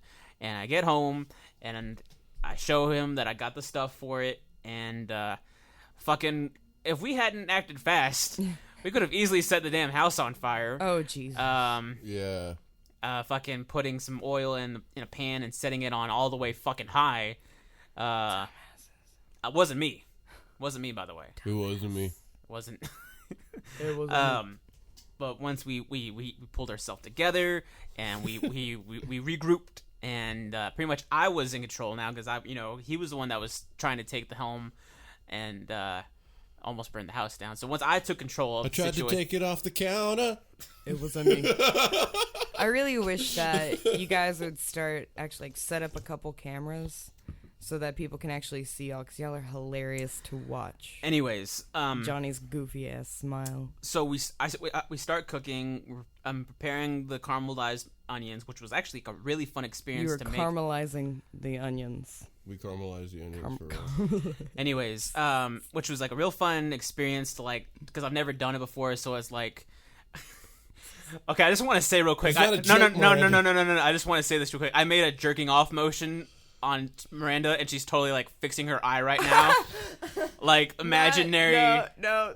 What are you doing then? The fuck are you there's doing? Something in my eye. Sure, there is. Anyways, I'm so uncomfortable. This is why I say you should set up some cameras. anyways. Hilarious. This is a totally long ass story. I'm sorry. But yeah, we cooked Big Kahuna burgers today. Nice. And they turned out to be exceptionally well. A few minor changes that need to be done. Yeah. And we're gonna do them again. Yeah, we're tonight, gonna try so again tonight, and I have faith that it's gonna work this time. Nico's not gonna fuck this Yeah, batch yeah, up. yeah. So. But They were great. They were great. No, Yeah. I'm glad you liked them. That's awesome. But anyways, while we were cooking, while we were preparing everything, you were playing some really good music, music that I had never heard before. Oh, cool. And I remember the first few songs, I was starting to kind of dance around in the kitchen, just sort of feel the groove or whatever. I'll tell you what we started with. Yeah. Well, first we were supposed to have a local up and coming rapper to do the show with us tonight. Yeah. Or today, and some emergency happened. He had to leave. Or he couldn't come because he had something he had to deal with. and good luck, man. Yeah, for real, dude. Terrible circumstances. Hope you get through it. Right. So we started listening to rap. So I had some stuff like Decisive and Atmosphere, and I think Atmosphere is some of the stuff that whenever Nico Yeah, really I was picked up on definitely starting to dance around. Nothing too crazy. Just sort of grooving with it, which is I like it whenever it can just sort of like make you move your body. Oh yeah, It's it sounds familiar. It's philosophical, and it's got like really comfortable beats that are just like So it's classic instruments. So it's not really dark like Immortal Technique or Well, anything? Immortal Technique's back and forth. You have to choose the right song for Immortal Technique. Okay. He has the optimistic lyrics, but no, we didn't. It's from the same neighborhood, so to speak. Gotcha. Because it's really intellectual They're as related opposed to to just trying to be cool. Basically. Yeah. Yeah. No, I got you. They definitely feel like they have a lot of stuff to say. Like their verses are always like telling stories, and that was something that actually, I mean, I still hope we can bring him on the show. Right. But with the home dude that was gonna come by, some of his songs they sound a lot like stories. Right. I've been hanging out philosophical. with a guy in town that is a rapper. Actually, I don't think he's not signed. I don't think he wants to be signed. What's his name? His name's Scott. Okay, that's the guy. Oh, really? No. Yeah. Is he all right? I hope everything's cool. Oh yeah. It's Yeah. fine. All right. Anyways, yeah. I know a lot of his music. Like there was one song. It was featuring somebody else, and like it seemed like it was like setting a story. It was like setting some sort of mood up, and I felt like the kind of the music that we were listening to. What's the one song that I think it was by Immortal Technique, where it has like some like crazy twist ending or some shit like That would be Immortal Technique, but there's 2 songs from Immortal Technique, and anytime I play any of them, it really gets Christy upset. Mm-hmm. Yes, it does. But there's Dance with the Devil, which ends. I don't want to go into where. No, you don't got no because- spoilers. Right, but it's basically about a guy living really shitty his life, and like the life of somebody whose parent fucked him up, and like so there's definitely a story to that one. And then there's another one that he does that has one of those endings, and it's about love. And I think that's the one that fucks me up. yeah, I mean, I legitimately have gotten into tears just listening to both of those songs. Yeah. And the one about the chick that he falls in love with, that one always gets me going. It's just so fucking deep. But that's so beautiful to me. Yeah. Like, We've had a lot of experiences where we listen to that together, and sometimes it feels like the first time that we listen to it, like we've listened to it because like how hard it hits us and how genuine it hits us. every time for me, it's crazy. Yeah. That's fucking nuts that, of all types of music, that kind of music. Yeah.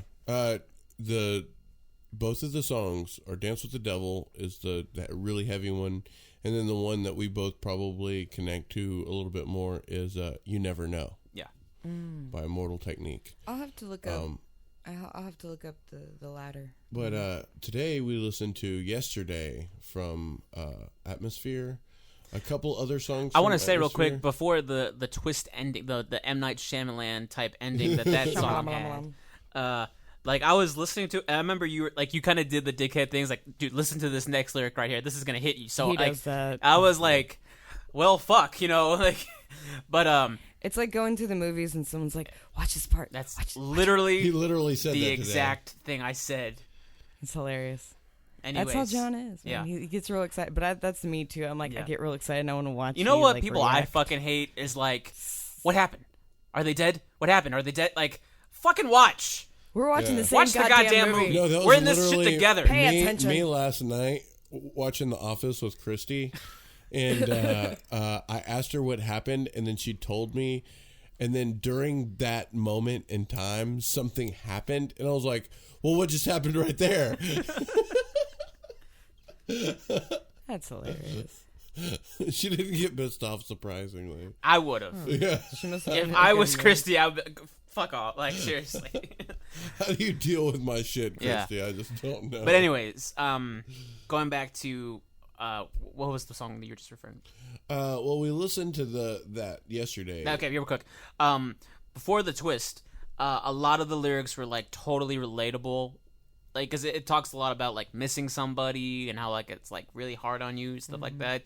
And I was listening to Joshua and the Gentleman Guppy last night, and his song "Miss You" fucking hit me really hard, really like a second, and we were listening to this song, and he's talking about how hard it is, going on because you miss someone so much, and I was like, fuck, what is up with this shit, And then the twist ending happened at the end, and I was like, okay, that tied it up in a real pretty bow. It's not, it didn't feel so much like, I didn't feel like I was able to relate to it anymore because about what it was about, but I appreciated it for like where he was going with it. Well, we just love Joshua with the Gentleman Guppy. He's here such at a sweetie. The Conversationalists. He'll buy you podcast. breakfast. He'll buy you breakfast. Ask him to, and he'll do it. Okay. He won't say no because he's so sweet of a guy. I'll probably. Which means you can get other favors. Hey. Anyways, right. but that song, since it seemed like you were really passionate about it, that you were like, very jumpy about it. Was there something about it? It was that twist. Was it the twist? It was the twist. Okay. The twist. With the twist. But then after that, there was Aesop Rock that we listened to.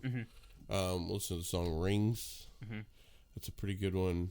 All I remember, and this happened, fucking maybe 3 or 4 hours ago or so, but I just remembered it was just like very comfortable music to listen to. It. I remember it felt like it just soothed together. Like there was no like explosiveness. There's nothing like that. Just sort of like most of the music I like has a lot of dynamic. Yeah.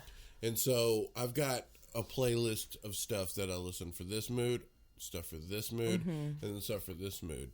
A lot of what I like is kind of like this tragic yet blissful 90s alternative, grungy. Yeah. There's not really a word for, like, it's all real underground, and it's weird. Like, if you could come up with a name for it, like, what would you call it? Like your own, you can name your own genre. I was going to name the playlist Melancholia, but what I call it right now is Blissful Apathy. That's pretty cool. Yeah. It's just a handful of songs, what you kind of get from Smashing Pumpkins, Radiohead, but it's really mostly comprised of, like, Failure and Red House Painters. Is there anything particular about this type of music? Because you seem like, nobody. But that's not what we listen to today. But I'm just talking. I want to talk about this in general because you have this playlist. I've listened. I think I've subscribed to this damn playlist. You're on it. You seem like you have things. Follow me on Spotify. Everybody's just John. You seem like you got most of your ducks in a row. Sometimes you could tell like a lot of them are straggling. But you know what I mean. Like you seem like everything's okay for you. Nothing's. You don't have psychologically. You don't have my life. You know. I have a giant hole. Okay. In my chest. Right. For real. Giant. So. I would otherwise be extremely happy with my life if my son lived closer. Damn. But until then, so the music that you listen to is reflective of that emotion. I think it's all relative. Yeah. Everything is. You could take anything and just, it's all a part of it. If it makes you think of anything, just any random song, just one line, it's like, oh man. As a human being, I'm a very happy person. Yeah. He always has been. But I have situational depression. Right. Yeah. Don't mean to bring any of that stuff. I was just curious about that music and what sort of like because sometimes I like to indulge in the way that is because there's something about the artistic beauty of it. It's called catharsis. Yeah, I'm cathartic. I'm allergic to catharsis. Some people are, man. They really fucking are. Like, I can't stand all this downer shit. And I'm like, you just don't know how to feel. Just feel it, man. Just feel Lana sing this line. Ugh. Oh, and past the Sudafed. Past the Quaaludes. God. Quaalude kitten. It's like standing still at a Radiohead concert. Gently, slowly swing. slowly, shoegazing. Nico related so hard. He's got to change his pants again. Nah. But we went from that. We started listening to Santi Gold. Nice. And like I said, this was the upbeat stuff. And then we did some Atari Teenage Riot. What the fuck? and which honestly is probably the closest band to MSI that I can You even know, think of. I knew you were gonna say that. Have you heard them? No, but I just knew you were going to say that. It's heavy in a certain sense. Well, it's Very the electronic. name, and then when you said they're the closest, I'm like, he's gonna say fucking MSI. yeah. Like I know it. Well, what's funny Nico was didn't I, notice. I didn't react to it in any negative way. Yeah, so that's exactly it. That's, wow. maybe this means I'm not bad. Maybe this means I'm finally opening up to this Yeah. fucking garbage music. Our next episode that we're gonna do is a Mindless Self-Indulgence Showcase. Is it really? No, Oh. we have some interviews we want to get Yeah, under our yeah. belt. But when we do, that's the episode I call in sick once again. Nah. Okay. So after that, we listened to some CFCF, and then we listened to what is it? Whiteout. Basically, have you ever seen Portlandia? Yeah. Heard the intro to it? I don't. The song is yeah, fucking yeah. awesome. Yeah, that's Washed Out. That's what they're called. Oh, okay. Washed Out. You know what I like is the first episode is with the dream of the 90s is alive in Portland. Oh, I think I remember. Yeah, that. yeah. They had I a know, little music video. Portland I like as a show, but it's like boring like The Office. I Like don't care it's for one of those things that Portlandia. like it sets the tone. Every little skit is the same tone. I think it's extremely tedious. Yeah. It's hard to watch. But there's people that love this shit. You know that it goes on for seasons. I like it. Oh, yeah. I like it. I'm Yeah. not gonna lie, There's man. a I lot think of it's people great, but that don't it's like not my gonna be favorite amazing. shows. You're not gonna watch a whole episode of Portlandia and be like, "Oh man, that was the best shit It's not I've like ever Stranger watched." Things. Or Can't wait anything. to see it again next week. Yeah, You know. I'm gonna. I'll watch. Rewatch. I'll rewatch American Dad like over and over and can't do over that. again before I watch Portlandia. Bob's Burgers, I can do that. Or Bob's Burgers before I watch Portlandia. You know, it interests me a Again. lot that you're watching The Office because I watched every single episode of that show, and that's probably like one of my favorite TV shows of all time. Mostly because of like I was saying, all the Jim and Pam stuff. Really, Yeah, gets that's me. the stuff that gets me. It the most. legitimately made me happy. It makes me not want to watch it. Honestly, that's I the don't only give a thing shit that's about holding me to it romances too. at this Well, point. see, okay, Like everything else is funny, but watching Jim and Pam to me, like, is so. Oh, when are they going to do it? When are they going to get together? Like, I'm feeling it. We're right there on the See, surface. I was kind of like that with like New Girl and Bates Motel. Those are completely two different shows. It just keeps me But on edge. whenever like two characters you want and you're like, duh, they should get together. Right. When they do, I fucking lose interest. It's all about that build up. Yeah, I understand. Like, how And do it's you sort keep of, going? Yeah, it's sort of like, okay, they finally did what they've been teasing that they were going to do for 5 or so It's seasons. the only reason I kept watching. Now Bates the Motel, fuck to they be go on honest. for 3 more seasons. Like, what's the fucking point anymore? You know what I mean? Did you just spoil it, Miranda? No, I didn't tell you who got together. I almost did. Anyways, back to this music real quick. Yeah, a lot of it. When we were hanging out and I was cooking and we were just sort of like, was there anything in your mind that was like, this is the music that I gotta play for this exact moment, or was it just like I just want to I listen? get that to way sometimes, especially like with Fantagram. I'll play Fantagram at perfect times, and then almost instantly, if I play it at like a good time, I think even you have been around whenever I played it, and you were like, "Dude, this is the song for the moment." And that's a good feeling whenever I can nail it like that. Yeah, yeah. And I was trying to do that today. It seemed like what you were doing. I mean, because it didn't seem too like depressing. It just seemed very like it was very comforting, Yeah. and it was like it's a beautiful weather outside. Yeah, we had both the doors open, natural light. I'm It is cooking. You know, gorgeous. it's just sort of like dude bro time. Yeah. You know, It feels like a Sunday. Well, the Yeah. onions caramelizing was like the greatest smell. Yeah, I bet. So it was kind of a beauty to all of the senses. yeah. You know what I mean? And having So gay.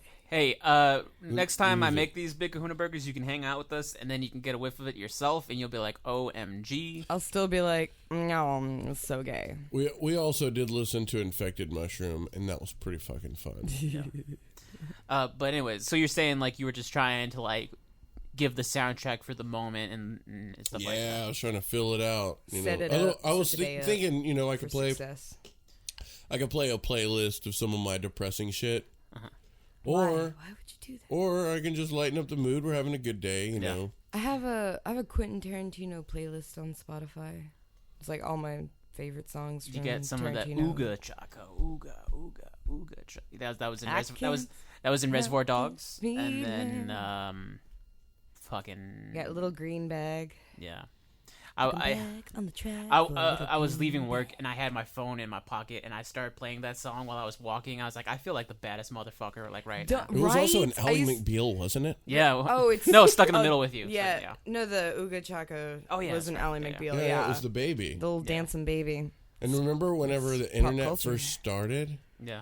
And then you saw that dancing baby everywhere? Right. And then we learned about it on I Love the 90s.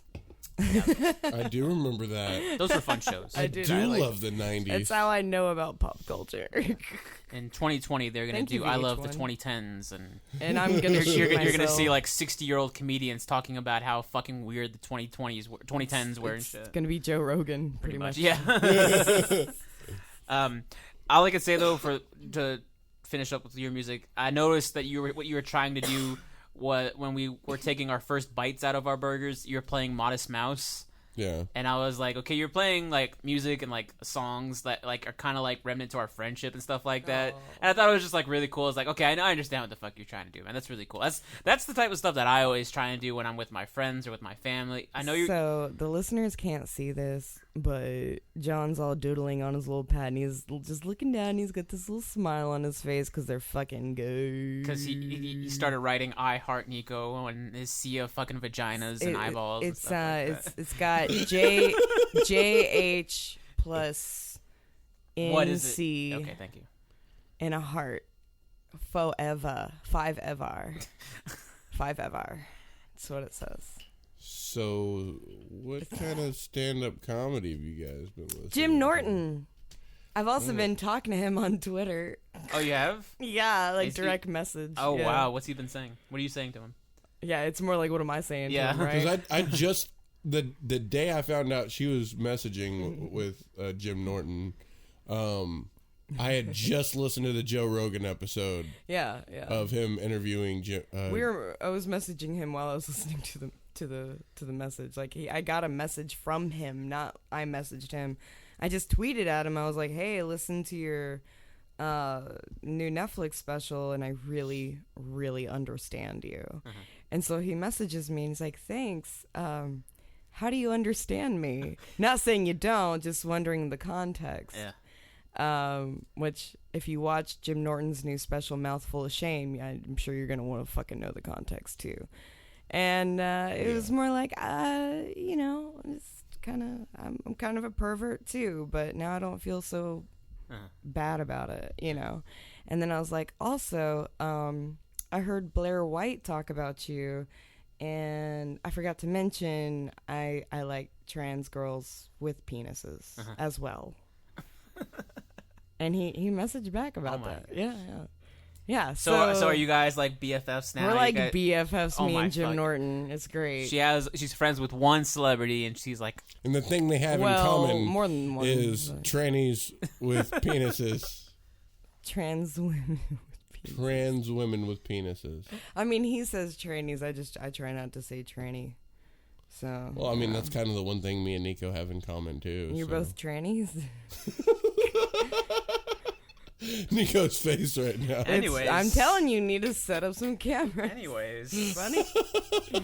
But yeah, no. So yeah, and then I tried to watch Amy Schumer's new special, and it was absolutely garbage. Fuck. It was fucking garbage. So she's blaming it on alt-right trolls, and it's like, that's fucking stupid. Like, that just makes it even worse. She's so fucking arrogant. Like, so she knows that like she sucked. Well, she knows the reviews. So the reviews are bad too? Oh my god, the Netflix, like, she's got 1 star in the US and like 1.25 like in Canada. It was bad. These are Andy Worski stats. It was bad. Like, I legit we listened for like 35 minutes of her talking about her vagina. I didn't even get that far. And then I fell asleep for 10 minutes, and then I woke up and she's talking about how disgusting her vagina is whenever I wake up. Yeah. I'll send you an Andy Worski video of him talking about talking about it. It's really funny. But yeah, It was really just real bad. the lowest point of our day because it seemed like everything else. Like, we watched This Is Spinal Tap. We were did. watching. That was fun. We were watching other shows, just hanging out and everything. Okay, This Is Spinal Tap was probably the best thing we watched. Yeah. yeah. That whole because we watched a lot, but that was like the only one that was like good. Yeah. But it's Spinal Tap. I mean, Right. of course, it's the best But thing you watched. I saw it was on there. I'd heard about it, and I was like, I don't care for Amy. I mean, I liked her show, but I mean, she's John got always writers. John you know always what I mean? asks the question, "Would you?" And I always respond, "Yeah, I totally would." You Nope. know what I mean? I totally would. I got no shame in that. Not after this special. After this, I have, Even for before. sure would never. Even before, like, and it's not about her looks; it's about how she presents herself. Yeah. And she's got a really fucking arrogant attitude. Like this, what is it? She's smug without having any reason to be smug.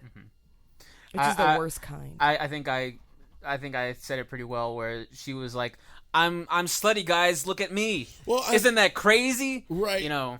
And I can think catch a lot a of dick. it. Ugh, Yeah. it's like I think a anybody lot of can it catch is a it's dick, kind of like a really. lot of backlash from people thinking that if you have sex with a lot of different people, that Yeah, makes you a slut. yeah, and then And so she's pushing in that direction of awkwardness, thinking that it's cool. Yeah. it's, know, it's not. It's yeah. not funny anymore. Right. It's just not funny anymore. Because she was some doing jokes were she was funny, doing that but with her show for like a good while, like just you know. It was just self-deprecation. Glorifying, She was yeah. just Yeah. shitting on herself, and like, it was kind of like when people try to beat you to the punch, they'll make fun of themselves a little bit. And I get it you because know, I like a lot but of comedians that are she does it so much to where it's like, you're just making us uncomfortable. And I know Right. about this shit because I've done this shit Right. plenty of times. Like, I did open mic, I did comedy up at Avenue L, which, great place, awesome little coffee house that does open mic on Thursdays. And I want to go because I We're want to gonna plug see everything. And, I you want know, to I want to no, see how I'm no, I want to saying see how it's many local. fucking hipster kids are there because every time I see like a video clip or a not snap as, or something actually, like that, not as many as there used to be. I wonder not how as many many. like scarves are there and how Not many as like many. Not as nice many hats. scarves? No, not I'll as be not the not first as guy. I'm gonna bring vests. a scarf. they used to, like back in the day, like 2012. smoking out of pipes. You bring your hipster No, you can't glasses. smoke in there. So, but I would fit right in. it's That's how I know. That's how I infiltrate the place. I put my glasses on. Right. You know, I get like a Smith tee or something Like like I'm that. saying, it's a not that Morrissey tee. hipster It anymore. has to be It Morrissey. has to be Morrissey. specifically. And then the really short shorts. Wait, no, that's a different bar. No. So it's not a bar. it's a coffee house, you know, and it's mostly college kids, like large percent college I've kids. been there before. And you know, the on Sundays it is a church, and it's a very chill, come as you are kind of thing. That's what they It's like progressive. to say. No. Well, it's real chill, and you know, I don't know, they're very non-judgmental. But my dumbass went up there to do comedy a second time. First time I killed it. I just read some old tweets that I thought were appropriate enough, but I was still considered the edgy comedian, right? Out of all of us, there's a few, and they're great. But the next time I went up there, I didn't have any material, so I was like, I'll just kind of wing it. And I'm like, this is the worst idea. Mm-hmm. So like the first time I go up there, I'm like, I tell this joke, and Tell us the joke. okay. So I once had a friend who died who said that's funny. I once had a friend who died who taught me you don't tickle the driver. It was AIDS. That's probably how it went. Just dead silence. No, they loved it. Oh, they all? No, because I was able to actually deliver it well. But I once had a friend who died, who taught me you don't tickle the driver. It was AIDS. Because if you tickled, you could cause a wreck. Okay. He died. Oh Okay. my No, God. I get it. I'm No, just trying to it's- understand how funny. Oh, that's supposed to be funny. Oh fuck. That's like you. common sense. That's like Yeah. And then the like brush your punchline is teeth. Like, the punchline is Comb it your was hair. AIDS. Don't tickle the fucking driver. Yeah. I had a friend that was like really late for everything. Like he didn't learn how to, tie a tie till he was like 20, like in his late 30s. I mean, he got braces whenever he was like in his 40s. And he eventually, when he turned 60, he died of SIDS. Sudden infant death syndrome, for those of you who don't know. So, but the funny thing is, it was not the joke that I just told because y'all are forcing me. Like, that's fucked up. Like, oh, well, tell us a joke. Like, you don't do that to comedians.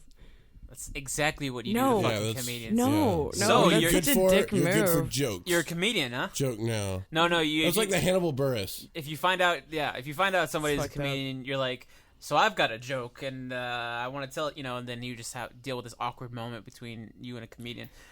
I want to tell you the funny part, though. The actual funny part of this situation. So, no, the actual thing about Avenue L and how I bombed. So I told that joke the first night, and they seemed to dig it. They seemed to think I was funny. And I came back, and I was like, so I was talking to my friend or whoever, and I was like, yeah, you wouldn't think it, but Christians love AIDS jokes. Mm-hmm. Thank you, John. They didn't like that. Nah. So now I'm like, Christians love AIDS jokes. Christians don't love jokes about Christians loving AIDS jokes. This is just my life. It's just my life turns into jokes. My life is a joke, so I turn it into smaller jokes. Well, And I was break the messaged. jokes I was down. messaged on Facebook, which I totally understand. They're like, we love when you come up here and sing. You have a great voice and you're very funny.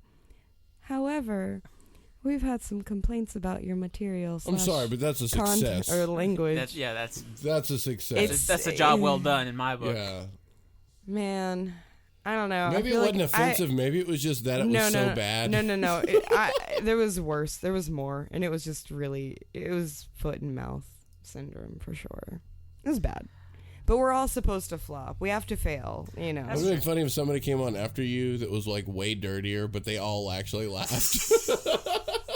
I'd be so fucking pissed. I'd be like, y'all are some bitches. Yeah. Some Most times that's how it is, man. With these people, No, they're they have cool. like their cliques and they have their. Well, no, they're just, most of them are in Christian organizations. No, yeah, Right. for sure. And they're very young and, I've talked to some of them and they're a little sheltered. Yeah. Yeah. No disrespect towards anybody up there because they're actually like, nobody's a dick. Yeah. And even when they message me, they're very polite. Well, that's cool. Yeah. So. Cool indeed. But I'm not going to do comedy up there again. Probably for the best. Probably, yeah. You should definitely do 12th Street Bar though. Yeah, I do. Don't I do show wanna up do that. there without a plan though. No, I've got a routine. Yeah. I've got a routine You got now. a routine that's good. composed of those tweets. Right. Like I figured out how I to think it's coming make it up into a pretty soon. routine. It's the Last Tuesday. Tuesday, yeah. Yeah. 12th and Street we can talk Bar. about this one because they actually pay us. Hey. Oh, So we can talk about anything. I know. I'm just saying. It's just not 12th Street beneficial. Bar. 12th Street Bar. I work there. And we haven't even talked about that. Hey guys, I'm a karaoke hostess at 12th Street Bar. So the other day I was listening to a lot of comedy. Mm-hmm. Yeah. And instead, like, there'll be some days I'll listen to podcasts, some days I'll listen to music, and then this time I just listen to fucking stand-up specials on Spotify. Mm-hmm. And so, Wait, on Spotify? yeah. Oh You my go to god. the artist. You just type in the artist name. I listened Or to the 3 comedian? albums from Jim Norton. Holy I shit. listened to This changes everything from Joe Rogan. Everything Well, from, back in the day before comedians had Netflix specials, they had albums. I'm aware of this. I didn't know well, most of it the was time on it's both. Spotify. Most of the time, they're the same thing. Yeah. I didn't know Like it was on Spotify. David Cross's "Make America Great Again." That shit was hilarious. That's on there. Like cool. a lot of stuff from David Cross, and that's the stuff I really enjoy. Yeah. Him, Jim Jeffries' Free Dumb was really good. Brian Pacine is my favorite right now. He's pretty Tom funny. Segura is for sure my favorite. Yeah. I love Tom Segura. Louis C.K. ultimately is my top favorite. Yeah. I'm gonna say Jim Norton because we've been messaging guys- on We Twitter. get it, Miranda. Name drop. I had like a one-message conversation with Brendan Ekstrom, my favorite guitar player of all time, and Yeah. I had the exact same feeling, but it ended just as quick as it started. It was like, Usually how hey, it goes. I can't wait to listen to your new album, Blue Sky Noise, whenever it comes out. He said, hey, thanks. You get giddy, don't you? That's all that happened. No, I mean, Yeah. I was, get giddy. I would get know, giddy. I was for like that one moment, but then there was no, I'm gonna have conversations with Brendan Ekstrom for the rest of my life. And it's like, Yeah. no, I told him something, he responded, cool. Me and I'll tweet or message or just comment some of my favorite YouTubers, and they'll either like them or they'll respond or message me back. And Prince of Queens actually followed me on Twitter, which I was like, fuck yeah. And then all I did was like, hey, you're one of my favorite YouTubers, blah, blah, blah. And then didn't say anything about karaoke. And then he looked at my profile and my bio. I put karaoke hostess, He's like, I love karaoke. And I'm like, oh my God, I just love you so much more now. I got pretty giddy whenever I got like an email back from my favorite podcast broadcaster. Yeah. Marcus Parks from Last Podcast on the Left. Yeah. Oh, cool. And he actually liked a photo of us in the newspaper. Adam Carolla liked a photo of me wearing a Conversationalists podcast t-shirt. Yeah, I thought that was really awesome. Yeah, that's Pretty cool. Considering he's got one of the biggest podcasts. Theo Vaughn has a podcast as well. He was on The Real World. With someone else. I don't know who else, but I know that they liked it. So I thought, yeah, you just hashtag hey guys, podcast. we're cool as hell. Yeah, man. Hashtag podcast. You'll get some attention. I guess. Maybe. Well, I guess since if you guys aren't going to ask me, I've been listening to a lot of... I mean, you're the facilitator. Hey, Nico. Hey. What have you been listening to? Thanks for giving... But real quick, before you say that, let me tell you about this story. It'll take like 20 minutes. Are you impersonating me? Because I feel like you're impersonating me. Show enough. Anyways. That was actually really clever, by the way. But Thank you. No, but really, what have you been listening to? What gets your Jimmy's rustling? Oh, what did you even say, Miranda? What? Oh. You want to know what's funny is at this point in my life, there's no more, You know what it is now is just silent. Yeah. That's all I got. That's over. Glad I got that taken care of. Anyways, okay, so I've been listening to a the hell of older a... you get, the more it's like that. I've been listening to a hell of a lot of Chance the Rapper. Oh, yeah. Last time we did our show, I was really big into Childish Gambino, yeah. and I was very vocal about it. And yeah, you were. I have a feeling we're going to somehow talk about the Radiohead album. What? No, fuck you. No. We're not talking about In Rainbows. Anyways, I discovered who Chance the Rapper was because he was in the related artist to Childish Gambino. Mm-hmm. I was trying to find something else other than Childish Gambino because, like I said... You wanted the same vibe, though. Yeah, like I said in that episode, like I'll listen to something 1,000 times, but by the 1,001th time, I'll be like, okay, I'm ready for something else. Well, I finally got to that point, and I went to related artists, and I found people like Tyler, the Creator, and like a whole bunch of other people, and it was okay, nothing great. And then I came across Chance the Rapper. Yeah. And his first song off of his album is called All We Got, and it just starts off with like a trumpet horn and then just sort of like, random sounds, whatever, and you kind of hear him do like a laugh, like not like a loud laugh, but almost like a little under his breath kind of laugh. And then he goes into... Is it mischievous? Kind of. And then he goes into his words, and just I was thinking about what about this kind of music what's the reason why I love this music so much. Well, I mean, I explained why I like Childish Gambino with the whole the hashtag royalty, the empowering feeling that it gives. Someone else, I've seen other people describe Childish Gambino's music as feeling like royalty. I get the exact same feeling from Chance the Rapper, but there's something about the overall tone in his music that just really gets me excited, makes me really happy. And I was thinking about it, I was like, what is it about his music that I really enjoy? And whenever he's rapping, you can hear him smiling. Yeah. Right? You hear it in his voice, you hear him smiling. Can, yeah. And there's something about that small detail that sets the overall tone to his songs that I really enjoy, because it sounds like he's real. He sounds like he's really happy when he's in his element. And watching him perform live, I've never seen anybody in the world go as hard as he gets whenever he's singing. Yeah. Like, to the point where, like, it becomes the spiritual experience. Like, he seems like a very religious person. Right. You feel the spirit in him come out or whatever. Him just jumping. Like, vocal technique does not even matter whatsoever with him anymore. Right. It's just belting it out because you feel it and you have to let it out. Right. And that's why you like Thrice. Oh, yeah. Thrice is... Yeah, the exact same reason. It hits the feels in the right way. But with but what I was saying with him, you hear him laughing, you hear him smiling, you hear He's him enjoying himself, and he's Exactly. enjoying what he's doing. and I guess And that's Happiness I mean, spreads. I think it's a Yeah. little bit of a contrast with like the sad music that you listen to, obviously, because I feel like his song "All We Got" is a song.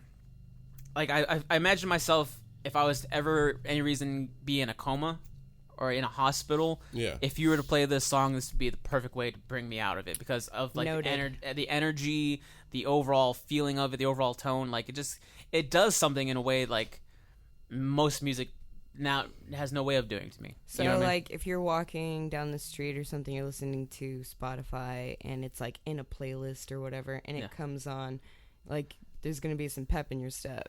There's gonna be dancing. There's gonna be jumping. There's Yeah. gonna be singing. There's gonna be Just- life. You're gonna be getting it like that one guy in town. Have you seen that guy who like he's got dreads and he always has his like headphones on. He's walking around town, usually around school, and he'll stop in the middle of the sidewalk and just like close his eyes and just get it. Like he's singing along or For a second, I thought you were talking about that homeless guy that's constantly I don't like think he's flowing. homeless. Remember that guy? That guy. I don't. yeah, This guy's he had not some flowing. problems. He's Yeah, just I heard some he's of just them. he's I'm not gonna go enjoying into that. himself. No, we don't have to go into that. But But this guy, he's just enjoying the music and enjoying himself and not giving a fuck. yeah. And I love it when I see him. Yeah. Well, basically, I guess this music does that for me. But not only that is that something that we were talking about earlier about like telling stories through music. Some of his songs like are seriously like going back in time and telling like what feels like specific stories from his life. Now, obviously, all Do music you feel transported? in a way, I was about to say, all music is obviously always open to interpretation. You can turn it into whatever you want. But he has a song called "Summer Friends." It's a very beautiful song, and he's going into being a little kid and playing on his block with his friends, his neighborhood friends, catching lightning bugs and all of like those memories of being a kid. It's real And, nostalgic, like yeah. good time kind Yeah, of. yeah, yeah. And he's talking Good about feel how shit. like that was life back then, was being a kid and being happy with your friends, and how it's not existent anymore. You know what I mean? And this is like coming from a Grammy Award winning rap artist talking about this sappy shit. You know what I mean? Did he get a Grammy? Yeah, he won Best New Artist. That's awesome. Yeah. Yeah, I mean, I've known about him for a few years. When I was going to Sam Houston, my friend Chad listened to Chance the Rapper, and we would always sing, I'm at the Pizza Hut, I'm at the Taco Bell, I'm at the combination Pizza Hut and Taco Bell. That's a song. Yeah, it's one of his older songs. I That's love fucking it. awesome. I love it so I much. can relate to that so fucking well. But Yeah. It's definitely a lot more catchy than like Lil Wayne though. Yeah. His Lil Wayne is just like This shit is crazy, man. stealing iPods, call them Apple Jacks. That's know, fucking like, that's hilarious. his- I'm sorry, but I that's really his like thing, that. man. I dig Like- it. I dig think I that. heard someone was trying to impersonate Lil Wayne, and they as Lil Wayne they went, "I sound like a baby and I look like Dracula." I sound like a baby and I look like Dracula. It's crazy, man. Yeah. Yeah, that's exactly what he sounded like. It's like that's fucking Lil Wayne. But anyways, yeah, Summer Friends, like, and there's a moment in Summer Friends that I legitimately had a moment when I was driving home, and I had the song playing. There's a lyric that goes, because he has like a few other backup vocal singers Yeah. singing. There's a guy singing the words, I will wait around for you." Stuff like that. Yeah, and then there's this audio clip of what sounds like an older lady reciting a prayer. I think, and I'm going to try my best with this one. It's like, "May the Lord give your journey favor. May he..." Fuck, I can't. It was pretty much sounds like an old woman, like just saying a prayer for Chance, like wishing him luck in his journey. Yeah. And then and the last words that she says is, "And bring you back to me safely. I love you."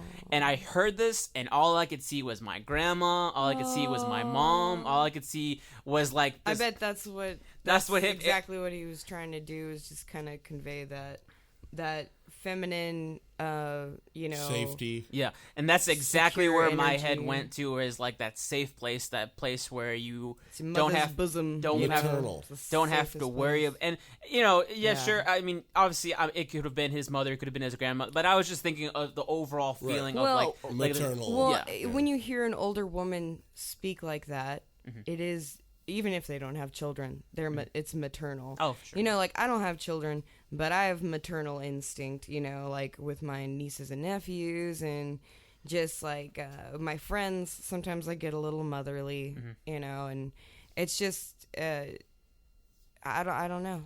I like that though. I like that. I'm gonna have to listen to that. We'll listen to that after. And then Yeah. he has another song that was really amazing that I just started listening to a lot recently, called Same Drugs. And the main chorus of it is, "We don't do the same drugs anymore." But it has like this I really understand weird. that. It has this really weird undertone of like Peter Pan and Neverland, because he's talking a lot about how the harshness of being a kid and then everything changing by growing up, and how so quickly. yeah. But he uses references to Peter Pan that just sort of like, it's totally, I mean, because that whole storyline about being a kid forever and Yeah. never growing up and stuff like that. But just the way that he words it, and the music is really beautiful. One of his lines is like, "Always think of happy thoughts." Like, Aw, yeah, I was just thinking about that. because that's what helped you fly. Yeah. So he has those songs where he gets real raw and real heavy, like a typical rap artist. Like, he has one song called "No Problem," where it's like, but he's talking about how he's an independent artist. He's like the most successful independent artist ever. No labels, nobody backing him up. He's doing it all by himself. Right. One of his songs, he's talking about, if one more label comes near me, you'll find some dreadhead N-word. I don't want to say the word. Whoa. In your, like, he's like, Whoa now. if a label comes towards, like, tries to fuck with me, my friends are gonna fuck with you. Yeah. You know what I mean? Like, so he goes into like those raw places, but it's just, it has like the energy that I enjoy. I know some musicians like that. I mean, Scott is like that. Mm-hmm. Like, he seems like he doesn't really want to get signed to like a real big label. Which, Right. I mean, I Who could does? totally appreciate I mean, that. there's the pros and cons to it. I I think nowadays we live in a I- world where anybody I can respect artistic integrity. You know what I mean? anybody Yeah. can put out an album. Anyone can create their own thing. You know, all by themselves. And we used to live in a time where all you dreamed about was getting signed, because they had the resources, yeah. they had the money to back you. But nowadays Right. you realize it doesn't cost all Yeah. that much to Well, I fucking mean, you put out wanted a- an album. Yeah. You wanted an album. If you want an album, you can still do it now without hell needing yeah. all that extra bullshit. But I guess what it comes down to is there's still people that want to get into it for the long haul, Yeah. the long win, and actually tour like internationally. the and heavy duty live marketing. their life And, being try a to- musician. try to get and that's know, too awards hard of and a shit. life. yeah. It really is to have to do that. Like, there's so many big names out there and those are that are people struggling. Well, like, I their mean, lives are a struggle. the that Illuminati we has know to of. have an interest in you first, and that's my problem, is that they're not interested. I don't in you. necessarily think it's the Illuminati. I'm I just think fucking around. I mean, I think that that's something you could easily call a record label, or like the big the record entire industry. music The industry, that Yeah, just the people who are creating the trends and all that. right. Yeah. I think ultimately, like now, if you get signed by a label, you know you're at least going to go somewhere in fame, and I think that's kind of what it comes down to. I think that what people are trying to strive for sometimes is money, sometimes it's fame, and then sometimes it's just that independence of wanting to make music. Yeah. I don't know.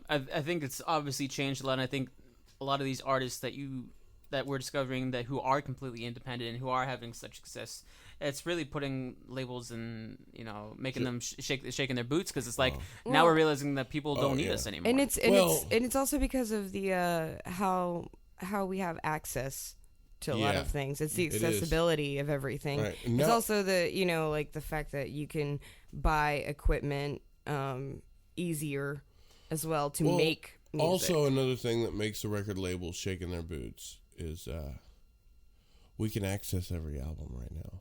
Mm-hmm. There's no problem. It's easy. They're not really making money. And then the artists weren't really making money off the album anyway. They make the money from doing the tours. Mm-hmm. You know what I mean? Doing the shows. And so now, what is there left for the label? Mm-hmm. And so everybody that's now in a label is fucking getting... They find ways, man. They fucking do handling fees for digital downloads just to get every fucking penny out of you. You know, it's like... That's insane. It's handling... you're handling my digital download. Exactly, it's really? a real thing. I learned this through 30 Seconds to Mars documentary called Artifact. Really amazing documentary if you're interested in joining music and you want to understand some of the cautions that come with labels and stuff like that. For sure, watch it. It really opened my eyes a lot. Is it on? It's not on Netflix anymore, but obviously on YouTube, you could find it. It's on the interwebs. Yeah. But yeah, that's crazy stuff. Artifact. If it's owned by the label, then that's funny. Yeah. Okay. Besides Chance the Rapper, then I'll leave it short because we've been talking for a while now.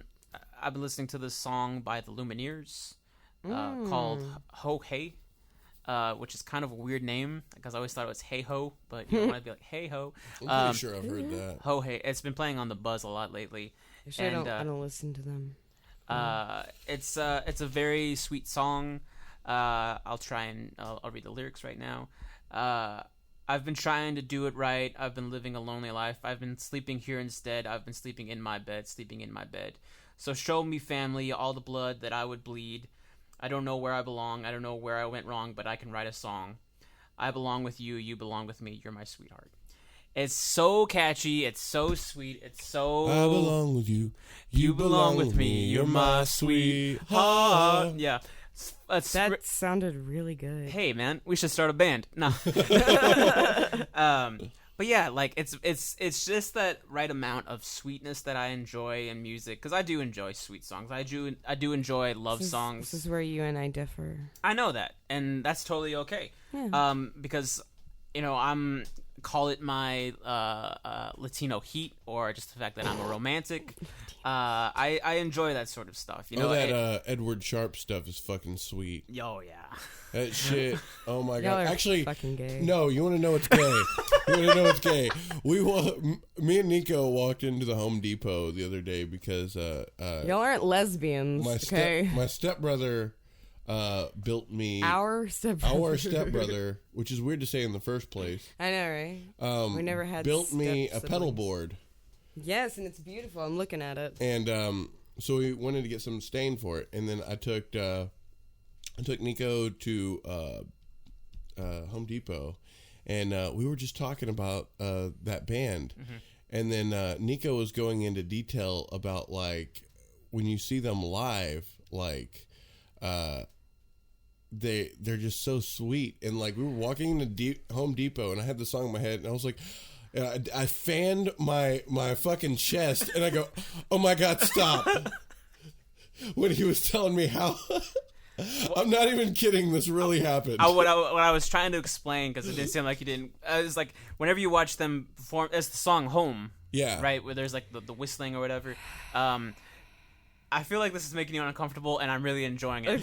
But it's like they really look like they're in love with each other, and it's just really like amazing to see, because I still believe in love. I think it exists. I'm sure it's somewhere out there.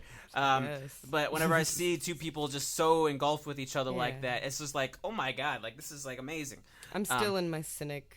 That's totally okay, you know. Phase. I know it'll eventually get better, but that's totally fine. I can't do like romance. I don't even watch romantic movies. That's fine. See, I'm actually balls deep in it.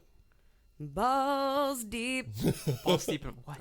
Love, man. Oh, okay, that's cool. That's cool. Is that right?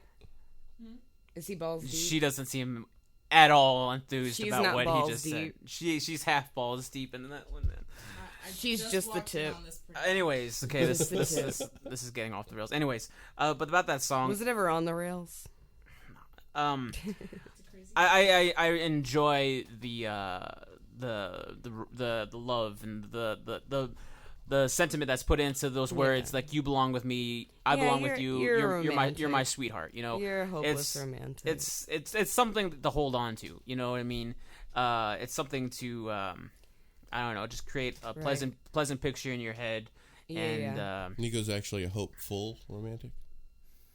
I guess. Yeah. I guess. Well, the thing that kind of, I don't know, does it for me is more like, I have this playlist called Independent Bitch. You would. Yeah, I need it. I don't listen to it that much, but I need it, right? I'll find a song and I'll add it to it, you know. Mm-hmm. But it's just kind of helping me like be a little more independent and be like comfortable within myself and like comfortable hanging out. Throw your hands up at me. That shit. Fucking I forgot about that song. Destiny's Child, Independent Woman. But I should put that on there. I Probably mean, should. it's appropriate. Oh shit, that is appropriate. Yeah. It's extremely appropriate. Why is that not the first song? Right. I just You know. expect Bruise Violet from You got this thing that really makes me hot. yeah. What band is that? Babes in Toyland. Babes in Toyland. Fucking, that's some brutal shit. Liar, liar, Liar. fire, fire. Sing liar, dumbass. Beavis and Butthead episode. I Yeah. picked that up. The one that we had recorded, that Charla recorded, that Dad recorded, Eric Clapton over. So, Shooting Stars. Oh, hey, yeah, we'll talk about that for a second, then we can wrap it up. This new fucking meme that's taken over nowadays. I don't think it's taken over anymore. I think it's sort of I don't know. I think it's still I think going, it's- and it's a song that came out like 2010, maybe 2009, and they just fucking blew up out of nowhere because it's got that of the spacey meme. song. Yeah. And I straight up listened to this John. a fucking year and a half before it. Hey, came. John. What? Would you say that's chaos magic? It is. It's chaos magic. You love chaos magic I and love stuff chaos like that. magic. So you know that when people create memes around something and then it blows up and it gets them a lot of attention, like, I mean, come on, that's chaos magic. It's like forcing something into existence or like attention onto something. But the meme that they created with that song completely made sense. You know what I mean? Yes. The first one that they showed of the guy jumping off the bridge. Yes. I remember as soon as I saw it, I said to my good friend, and I was like, that's exactly how it fucking felt when I first listened to this damn song. I don't think I heard it before that. And again, me and Nico Actually. were like, I listened to it first. And I showed Nico, and I remember the day that I showed Nico. Yeah. You could tell whenever Nico likes something because he'll start off with like, "Hey man, who is this?" And he'll be real subtle about it. Be curious. You know, and it's always good to hear that from you. But you could tell, you know, because it's a good song. I knew it was a fucking badass song, and I knew that Nico would probably dig it in the first place. But I actually like a song that they have called "Friend Inside," which is not that song. I like that song, but I like "Friend Inside" probably more. But the different versions of this meme that they created with like taking movie scenes, like they took fucking Saruman from Lord of the Rings falling off of one of the towers and him like and then I like the corgi with the life vest. Oh yeah, that was good. That's my favorite. Obviously Doctor Strange they did. That of course they would. I recently saw the Ant-Man version whenever like he goes so far so into small. Yeah. And then, but they did the thing that I always wanted out of that meme is they go into the next part of the song. Right. Fell in love with the shooting star and fell in love with shooting whenever like star. he pushes he puts the thing in his belt that makes him bigger again. So like whenever that's happening, that's whenever that's cool. That's kicks perfect. So they did a good job. Yeah. With that meme. It's everything that I'd hoped for because I love the song. I want them to go into the next part because that's the part that I enjoyed the most. It makes me happy. I listen to that to lift my spirits for sure. Oh yeah. I liked really they great. did one for Skyrim. Basically, like you go, it's a guy going up to a troll, and the troll's got that big old club. If anybody plays Skyrim, they know that like when the troll hits you, you go fucking flying. Yeah. And so like it was perfect for it. Yeah. That's for sure. It's one of the most relatable memes, I guess you could say, just because it's like you've been there before. It's also, you know the exact feeling. It's also and wholesome. It's a wholesome meme, and I don't know if you guys have seen like a whole bunch of wholesome memes. Yeah, but they're amazing. They're so cute. The best shooting star one. All right, let's all say our favorite one, and then we can end the show. Okay. All Corgi. I already said mine is the corgi with the life vest. It's my favorite. Okay, mine is the one with Alex Jones on Joe Rogan. How did you not tell me about that already? Yeah. Oh my god. That was the best one. Okay, if you find it, please send it to me. I will definitely do that, but I'm going to explain it a little bit. Oh my god. Basically, you know how the song goes, right? Mm-hmm. And so it was Alex Jones on the Joe Rogan show, and then like he starts talking about all that crazy stuff whenever he goes in that crazy detail. And then like at the beginning, like it's got on the very bottom it's got Alex Jones screaming, but he's screaming at like a pitch like correcting thing, and so you hear him go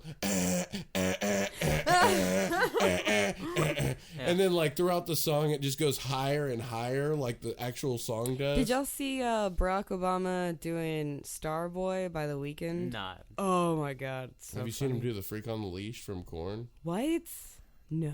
Pretty great. That's not a thing. You're lying to me. It is a thing, but it's like a collected. Well, yeah, him that's talking. what the Starboy is too. Yeah. Which is really great. But no, I'm gonna have to Google that. Nico, what's your favorite? I have to go with the Ant-Man version simply because they go into the next part, and plus it's just all when you watch it and he's just sort of floating around. It just sort of feels right. Like that. I feel like it makes more sense. It makes more sense. It's like he's going through somebody's bloodstream or something. I have no idea what he's I don't doing, know. but I don't know. it all works. It All all right, guys. You guys have any plugs? You could find me at Twitter, and you could find me on MySpace. Yes, I'm still on MySpace. Holy fuck. Put me in your top 8. I'll be your best friend forever. You could find me on LinkedIn. The fuck ever that thing is. LinkedIn. The Conversationalists podcast is on it, but I've never actually used it. And I guess we have like a lot of connections, like with weird people we wouldn't, like lawyers and stuff. It didn't make a lot of sense. It's But really weird. Could be fucking people trying to sue us for some unknown reason. man, that would suck. I think they'd send you a letter. Probably. I think they would do that. We've got guest releases now. Yeah, we're official. Yeah. Oh. Very nice. Anyways, this is getting fucking weird. Miranda, thank you so much for being with us today. Yes. Thank you for stepping up whenever you were like, all right, when you need me, I'll be there in 10 minutes or so. I'll be ready in 10 minutes. I was like, that's And you fucking actually cool. drove here. Yeah. Holy shit. Yeah. Well, I mean, I don't always have the car, so, you know. It was cool to have you back. And Thank you. I don't know how John feels about it, but I totally feel okay with you being a part of our Real Talk shows. Aww. We rarely do them anymore, so there's still just a slim to none chance that you'll be a part of them. But in the rare occasion that we do I'm this, down. we do this again, then I have no problem with you. You know I'm down. Anyways, I guess we can go and wrap it up. John, Goodbye. I was gonna Come say see me at just kidding. karaoke on Sundays and Mondays at 12th Street Bar. for sure. Tip. Way to fucking end it all. Don't buy be a dick. merchandise from the Conversationalists podcast. We have stickers and T-shirts and more. And by more, I mean like we also have bookmarks that we just give away. I really like the T-shirt. It's very comfortable. It's very soft. Miranda And the bought a heather t-shirt. red is very pretty. I like it. She wears it every day. Yeah. Anyways, on that note, John, love you. Miranda, love you. Good night, goodbye, and good luck.